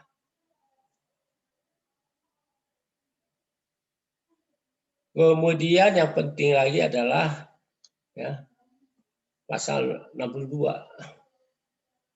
Auditor yang lama masih boleh, ya. Penyedia halal itu boleh, ya. Jadi ininya.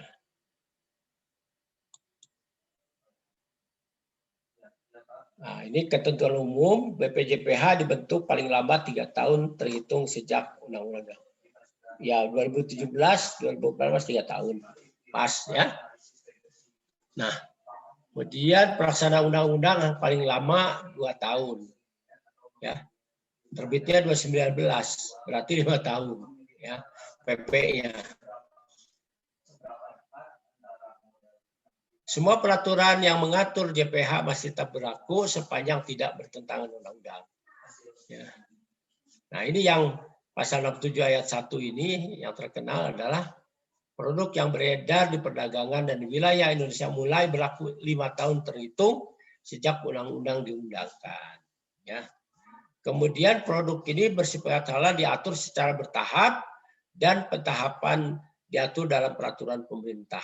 Nah, itu nanti ada. Ya.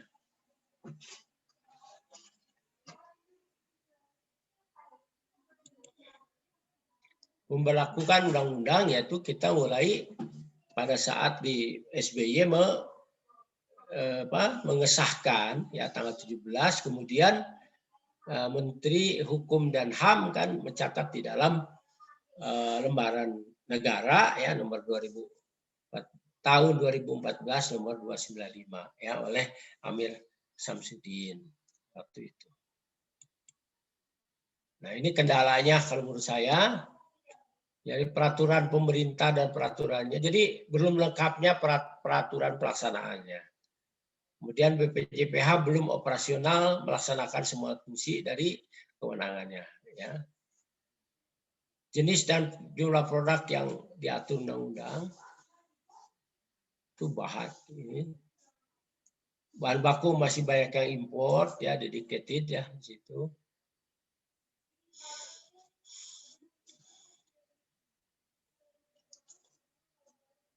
Nah, ini penetapan biaya sertifikasi dari kemampuan finansial pelaku usaha dalam sertifikasi halal.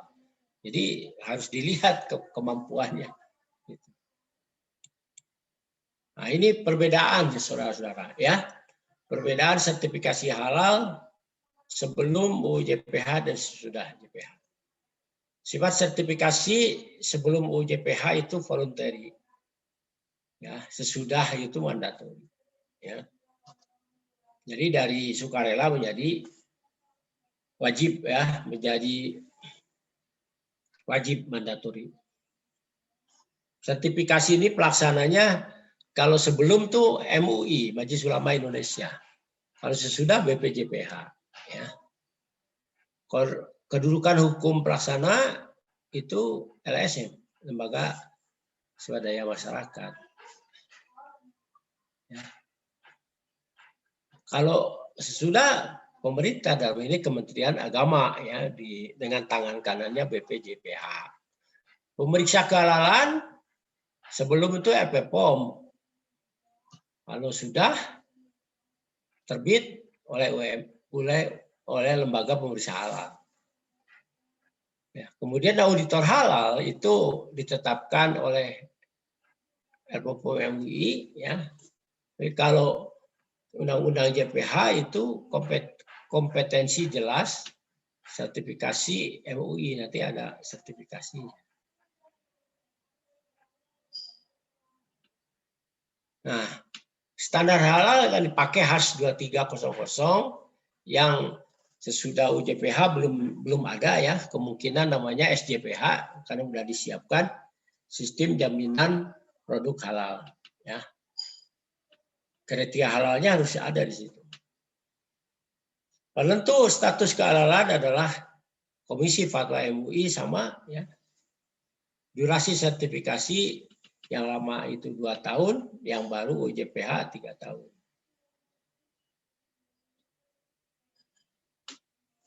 Ya. Demikian ya saudara-saudara, ibu-ibu, bapak-bapak, para peserta kuliah ini. Ya, selanjutnya saya serahkan ke Tati untuk memimpin diskusi. Ya. Baik, terima kasih Prof. Iim atas penjelasannya. Ibu Bapak yang dirahmati Allah, sekarang masuk ke sesi tanya jawab. Tapi sebelum itu kami ingin memberikan kesempatan kepada Prof. Iim untuk beristirahat, minum dulu mungkin Pak sebelum menjawab gitu ya. Ya, mangga, terima kasih. Ya, sabar sebentar ya Bapak Ibu.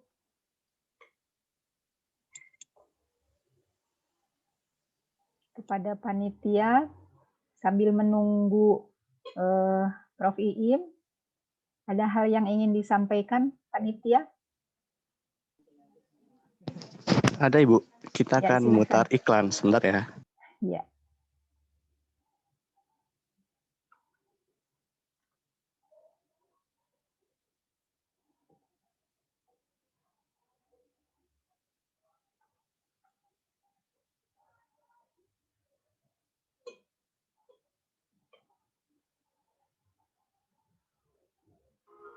Alhamdulillahirrahmanirrahim, para jamaah dan para donatur dan para pewakif. Alhamdulillah hari ini kita bisa menyalurkan yaitu mesin air yang mana BMI bersinergi dengan Wakaf Salman.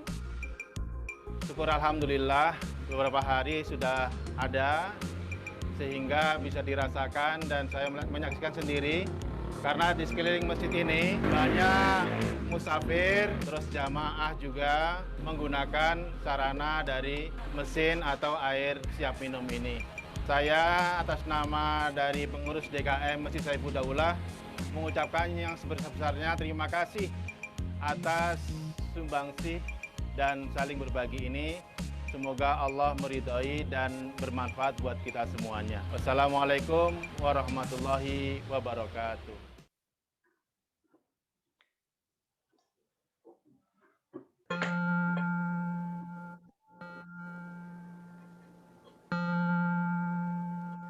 Kami atas nama perwakilan daripada Geraha Asus Jabal 165. Saya Bana Abdurrabbi dari Hamasah Quran Foundation. Saya Muhammad Raji Faizul Haq, salah satu pengurus dari Pondok Pesantren Al-Musri Pusaka. Saya Teguh Turwanto, pimpinan pesantren Tahfidz Mutiara Darul Quran.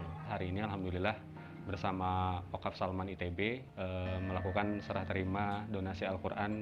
Menghaturkan jazakumullah ahsanal jazaan katsiran. Mari kita sama-sama dengan melalui bersedekah Al-Quran, insya Allah dunia dan akhirat kita akan mendapatkan derajat yang sama dengan mereka-mereka yang telah kita sedekahkan Al-Quran. Alhamdulillah, syukron kasiran, jazakumullah khairan kasiran. Atas wakaf Al-Qurannya. Insya Allah bermanfaat.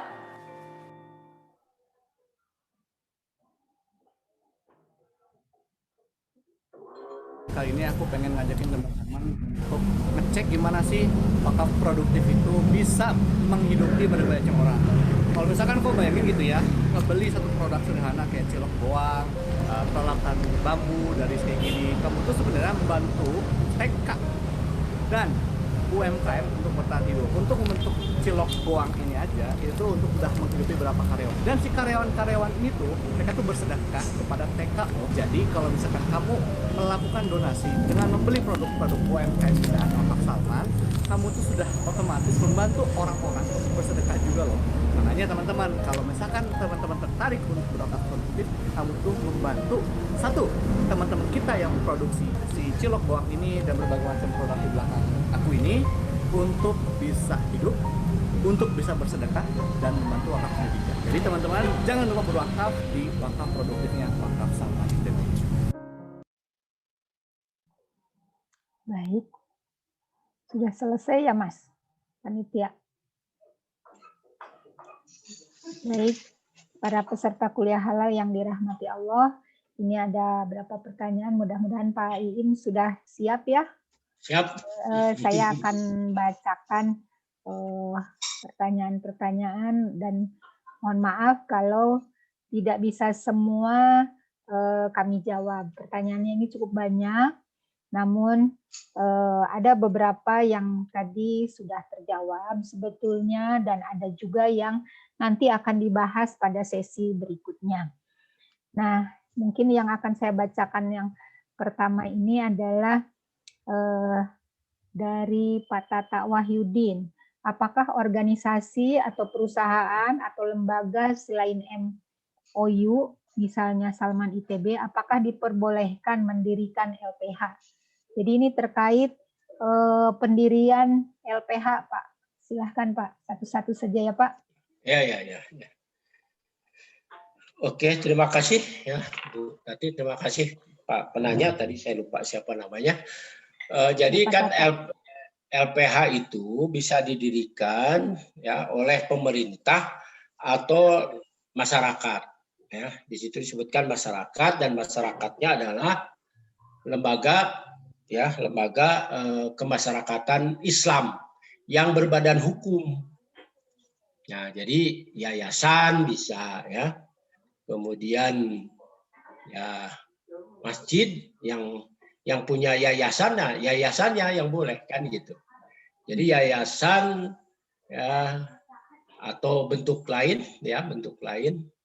itu bisa organisasi yang mempunyai badan hukum. Yang penting itu merupakan lembaga kemasyarakatan Islam ya, jadi itu. Nah, jadi ya boleh-boleh saja ya. Jadi tapi ya dasarnya harus organisasi Islam yang berbadan hukum gitu. Ya. Ya, seperti itu. Sudah cukup jelas saya kira. Ya. Ini ada pertanyaan yang terkait dengan pasal 4 dari Ibu Husun. Pasal 4 secara umum hanya berlaku untuk produk yang mengandung unsur hewan. Bagaimana dengan sepatu atau tas? Itu silahkan. Ya. Oh, jadi pasal 4 itu yang berkaitan dengan produk yang masuk ya, kemudian beredar dan diperjualbelikan di wilayah Indonesia wajib bersertifikat halal. Kemudian apa itu produk ya? Produknya itu dijelaskan di peraturan pemerintah ya. Jadi pasal tadi udah disebutkan 60 sekian ya sampai 70. Nah, itu dirinci satu persatu. Produk itu kan kalau di dalam pasal 1A itu produk yang berkaitan dengan makanan, minuman, obat ya, kemudian kosmetik, kemudian produk kimiawi, produk biologi, produk rekayasa genetik dan barang gunaan kan gitu. Nah, sekarang kalau produk makanan, minuman, obat, kosmetik udah jelas kan? Nah, begitu produk kimia dan produk biologi itu yang berkaitan dengan makanan, minuman, obat dan kosmetik. Itu produk itu, ya. Nah, kemudian sekarang barang gunaan itu apa? Barang gunaan itu dibagi-bagi. Ada yang digunakan, ya, ada yang dimanfaatkan. Jadi ada yang dipakai. Ya, dipakai seperti sandang, sepatu, kan itu sandang, ya. Kemudian penutup, ya, penutup apa seperti apa kerudung, ya, seperti itu. Nah, jadi kalau sepatu kan yang mempunyai unsur hewan disebutkan di situ, yang mempunyai unsur hewan wajib bersertifikat halal. Ya, jadi kalau misalnya produknya itu tidak dibuat dan tidak itu, ngapain di sertifikasi halal kan gitu. Jadi yang diduga terbuat dari hewan, misalnya apa? Yang jelas itu unsur sepatu kan kulit, kulit kan dari hewan, ya, kulit dari hewan kan gitu. Nah, itu harus bersertifikat. Tas juga demikian kan seperti itu. Karena itu kan dimanfaatkan dan digunakan. Ya seperti itu Bu. Ya. Baik Pak. Terima kasih. Udah jelas sekali ya. Jadi kalau misalnya ada barang elektronik yang dalam komponennya itu tidak ada diduga unsur hewannya, ngapain disertifikasi, pasti ditolak kan seperti itu. Ya. Enggak. Baik. Terima kasih Pak. Ini dari Ibu Rukmini Lastrini dari John Francis Laboratories. Pertanyaannya, untuk mendapatkan sertifikat halal harus mendaftarkan produk ke BPJPH dalam satu provinsi setempat atau boleh ke provinsi lain? Itu pertanyaannya Pak. Ya, begini sebetulnya. Ini ada efek ini nih. Jadi BPJPH itu yang di pusat tuh di Jakarta. Kemudian menurut pasal 5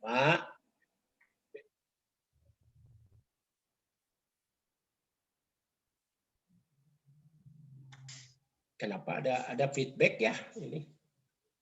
Sebentar. Kenapa? Di saya jelas Pak. Bukan feedback ke saya, enggak enak. Oh. Yes ya, sudah ya. Nah, jadi kemudian BPJPH itu dapat dibentuk di daerah ya. Jadi di daerah itu di mana ya? Untuk sementara di provinsi sudah ada ya. Walaupun sekarang sudah dibentuk tapi belum operasional gitu. Nah, jadi seperti kemarin COVID itu vaksin COVID-19 dari Sinovac itu didaftarkan oleh Bio Farma ke BPJPH pusat kan gitu. BPJPH pusat karena kebetulan kan akan digunakan secara nasional kan gitu ya. Jadi daftarkannya di BPJPH pusat. Kemudian yang memeriksa adalah LPPOM MUI pusat. Kemudian status kehalalannya diperiksa oleh Komisi Fatwa MUI pusat kan kemudian. Nah, sudah selesai semua ya dinyatakan halal, kemudian sertifikatnya diserahkan oleh BPJPH, kebetulan waktu itu Menteri Agama kepada pihak Bio Farma seperti itu. Jadi mengapa ada klausul ya BPJPH dapat didirikan atau dibentuk di provinsi? Kan untuk memudahkan. Jadi kalau dia barat, jangan ke Jawa Timur, jauh-jauh ngapain kan gitu. Ya nanti BPJPH Jawa Barat kalau sudah jadi nanti ya, itu akan menunjuk LPH yang berdekatan dengan ya lembaga pemeriksa halal yang berdekatan dengan pihak pelaku usaha. Perusahaan ibu itu misalnya di Bandung, maka LPH-nya yang ditunjuk di orang Bandung. Nah, cuma kebetulan LPH-nya kan baru 2 yang sudah dibentuk itu, selain FPPOM MUI ya. LPH kita Salman belum diizinkan, belum ada sertifikat dari BPJPH-nya. Jadi bukan tidak boleh, tapi kan kurang praktis Bu kalau daftar ke BPJPH ke provinsi lain gitu ya. Itu aja. Baik, terima kasih. Ini ada yang bertanya tentang sistem jaminan halal dan sistem jaminan produk halal. Jadi antara SJH dan SJPH. Ini pertanyaan dari Pak Teguh Hermawan. Nah, jadi apa perbedaannya? Gitu. Nah, yang kedua, apakah dalam proses audit kedua dokumen tersebut tersedia? Gitu. Itu mungkin Pak. Nah, jadi sekarang sesuai dengan keputusan Menteri Agama, LPPOM MUI itu ditunjuk sebagai LPH. Ya karena sesuai dengan pasal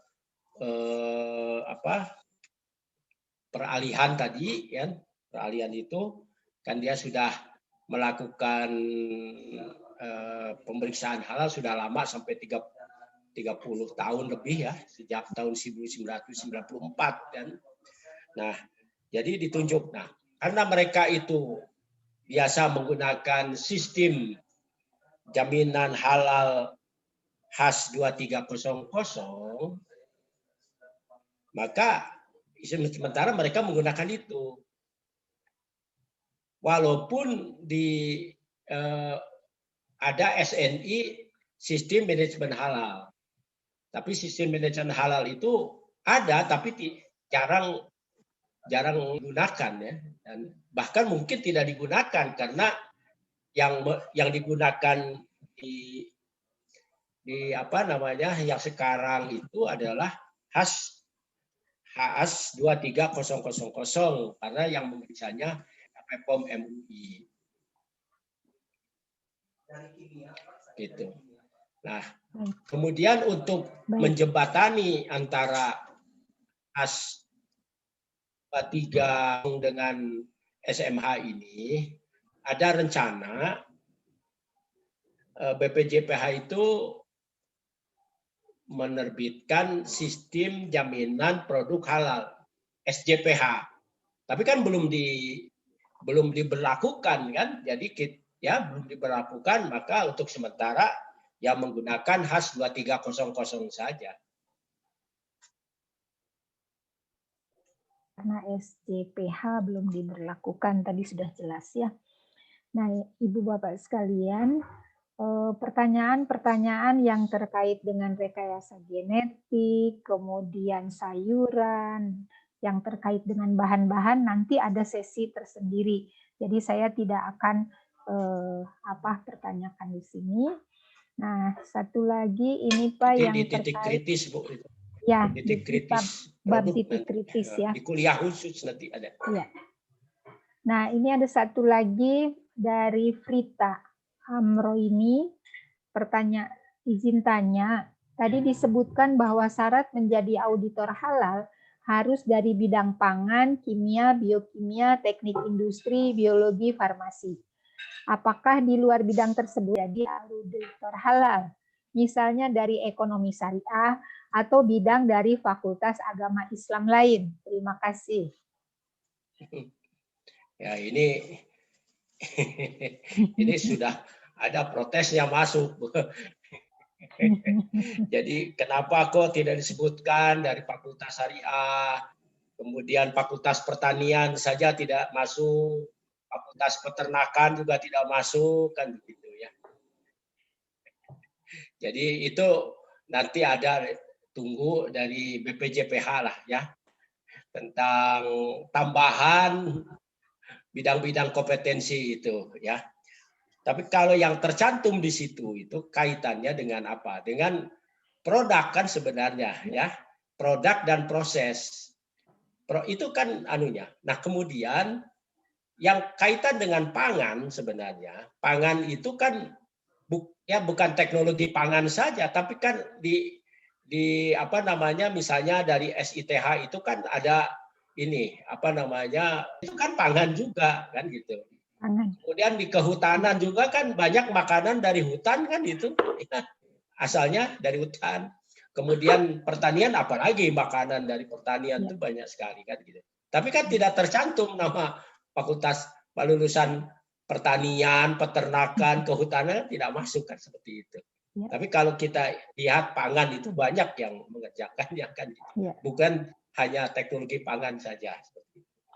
Kemudian kenapa kok tiba-tiba ada teknologi industri? Nah, ini kaitannya dengan proses kan di industri kan.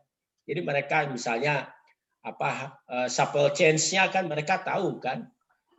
Dalam rangka penyediaan bahan halal itu kan mereka yang ngatur kan. Jadi teknik industri pasti tahu lah seperti itu. SBM juga demikian kan. Jadi ya karena sebenarnya banyak yang berkecimpung ya harusnya ditambahkan. Nah sekarang kaitannya dengan fikih kok nggak ada. Ya sekarang kalau mau fikihnya fikih berkaitan dengan barang ya boleh-boleh aja. Tapi kan yang punya kewenangan menetapkan nanti BPJPH. Karena yang menetapkan norma, kriteria dan prosedur jaminan produk halal itu termasuk standar nanti adalah ya, BPJPH. Jadi kita tunggu aja BPJPH supaya bisa. Terima kasih. Ya, terima kasih. Ya, jadi mudah-mudahan pada Mbak Prita sudah jelas karena ini terkait dengan produk dan mungkin nanti ada dari BPJPH. Nah, kemudian pertanyaan yang terkait dengan pelaku usaha kaki lima, saya kira tadi sudah ada di slide yang sudah disampaikan, itu kewajibannya dan kemudian pembiayaannya juga tadi sudah disampaikan sebetulnya. Nah, kemudian ada dari Mbak Sarina bertanya tentang berapa lama proses dari pendaftaran hingga mendapatkan sertifikat halal untuk suatu produk makanan. Bila ada bahan baru yang digunakan untuk proses kajian halal oleh auditornya, apakah dilakukan seperti tahap awal kembali? Pak, karena tadi terkait. Jadi kalau ada perubahan komponen itu jadi balik lagi kan akan diperiksa lagi kan seperti itu. Jadi mendaftarkan bahwa ada komponen yang baru ya.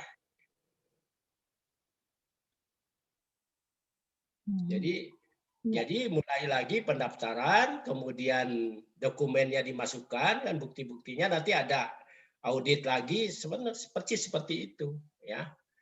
Nah, biasanya begini mereka taktiknya saya lihat itu beberapa pelaku usaha itu kalau ada komponen yang baru dia juga memasukkan produk baru gitu kan. Jadi kan bukan hanya satu itu aja. Jadi produk baru, jadi penambahan produk namanya. Jadi pengembangan, penambahan produk, kemudian juga ada perubahan produk kan begitu. Perubahan komponen. Nah, jadi kan auditornya itu memeriksanya tidak hanya satu tetapi yang lain juga. Jadi disekaligus-kan seperti itu.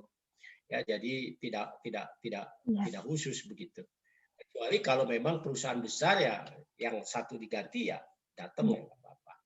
Nah waktunya kan di dalam tadi sudah ada waktu-waktunya kan 5 hari paling telat untuk memeriksa, kemudian yang agak sedikit spend waktu itu pemeriksaan. Tetapi kalau dari BPJPH ke Majelis Ulama itu paling lambat 30 hari ya, paling lambat 30 hari. Kemudian setelah diterima oleh BPJPH tentang sertifikat halal keputusan atau status kehalalannya paling lambat 7 hari sudah diterbitkan. Nah, jadi kalau dihitung-hitung itu 47 kalau 48 ya kira-kira seperti itu. Ya, jadi kenapa kok lama yang di MUI? Jadi MUI kan tidak tiap hari, nanti kalau tiap hari kasihannya setiap hari sidang kan gitu. Jadi kan bisa misalnya seminggu sekali sidangnya, tapi banyak yang diputuskannya seperti itu. Pengalaman saya mengikuti sidang itu bisa memutuskan sampai 60 perusahaan dengan berbagai produk seperti itu.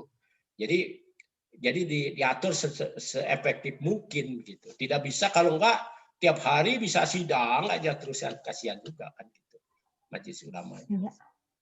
Baik, Demikian, terima Bu. kasih. Nah, kemudian ada satu lagi tentang terkait dengan penyelia halal dari Pak Irwan Garut.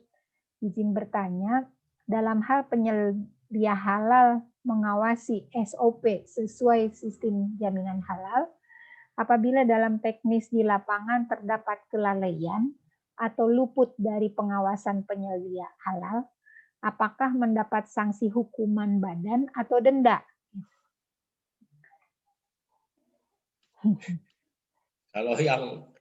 Kalau dilihat dari tadi yang pernah itu kan satu yang terkait dengan sertifikat halal yang tidak menyimpan kerahasiaan akan kena denda, akan kena pidana kan begitu tadi ya. Nah, jadi kalau itu berarti kan salah satunya itu kan ada KAPA ya. KAPA itu kan correction action and preventive action kan harusnya ada seperti itu. Jadi kan tidak bisa sekaligus begini tanpa pemeriksaan awal kan. Selalu di dalam proses di industri ataupun di ini kan mau digoreng atau mau di apa-apa itu kan harus ada pemeriksa yang kedua kan. Benar nggak ini? Yang ditimbang ini benar nggak zatnya yang ini? Kemudian baru di-approve oleh pemeriksa berikutnya. Biasanya yang lebih tinggi, ada pengawasnya. Jadi dengan sistem yang seketat itu, kesalahan itu bisa dikurangi. Nah itu ada namanya, maka di situ adalah mengkoordinasi dan salah satunya adalah melakukan kegiatan koreksi dan preventifnya. Jadi ya jangan sampai lalai gila ya. Kalau dihukum badan sih paling-paling dipecat aja sama yang punyanya.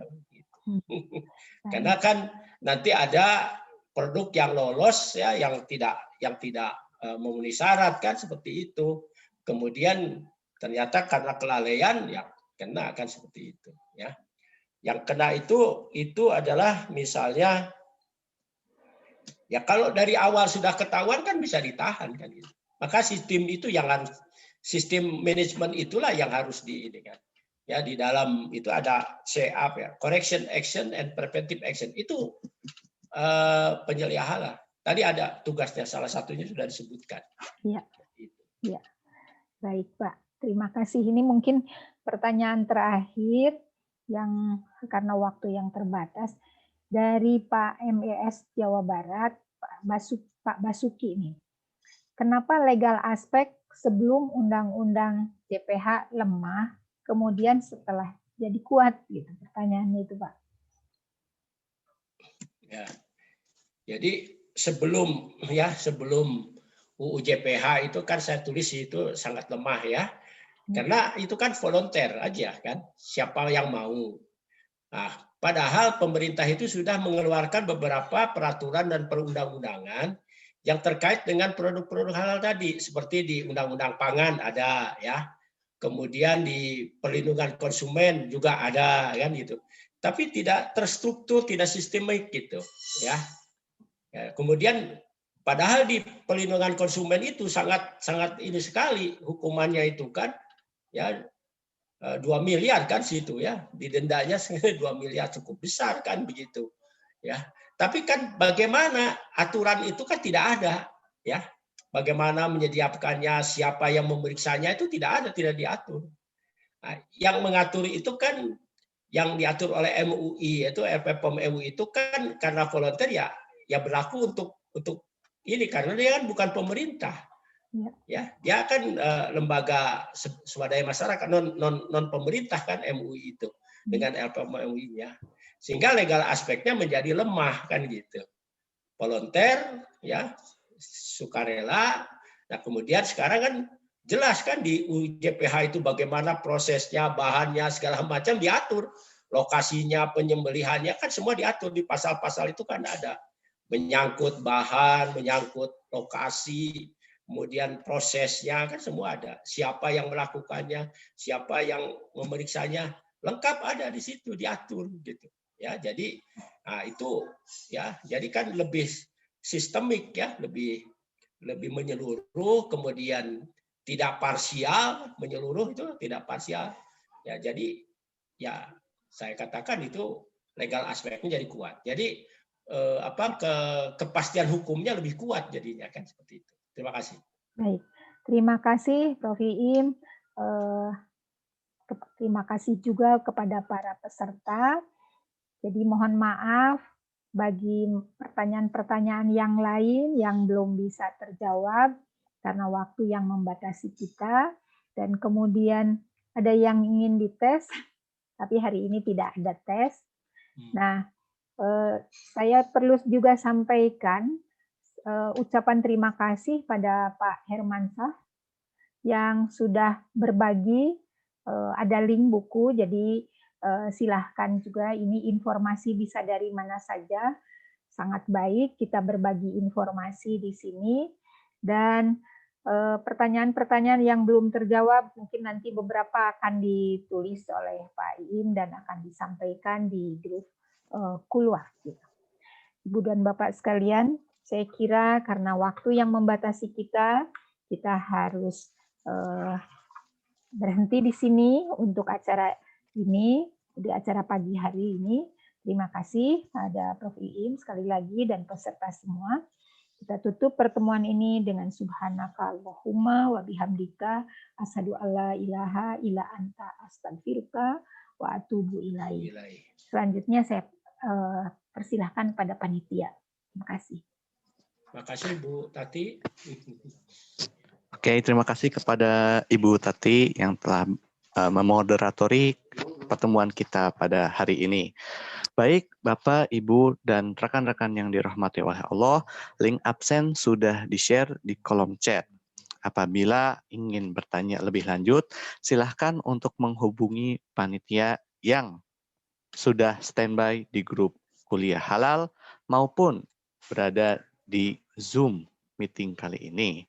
Saya Lutfi Wisnuwardana beserta panitia pelaksana kuliah halal batch 3 tahun 2021 mengaturkan terima kasih kepada para peserta dan para pengisi, khususnya jazakumullahu khairon kasiron.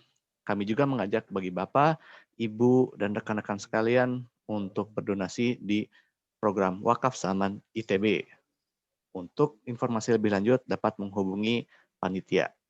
Baik, hatur nuhun semuanya, terima kasih, jazakumullah khairan katsiran.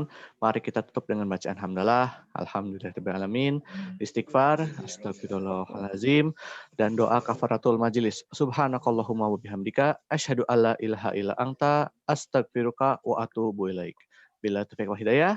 Assalamualaikum warahmatullahi wabarakatuh. Waalaikumsalam warahmatullahi wabarakatuh. Mohon Pak Iim. Ya, Ibu Ibu sami-sami Bapak nuhun sekalian. Bu Tati. Bu Dinda, Bu Tati, Pak Lukti. Ya, terima kasih Pak Prof. Iim, Prof. Tati yang sudah memberikan menghidupkan acara Jumat pagi ini. Jadi Ibu Bapak sekalian, sebelum kita berpisah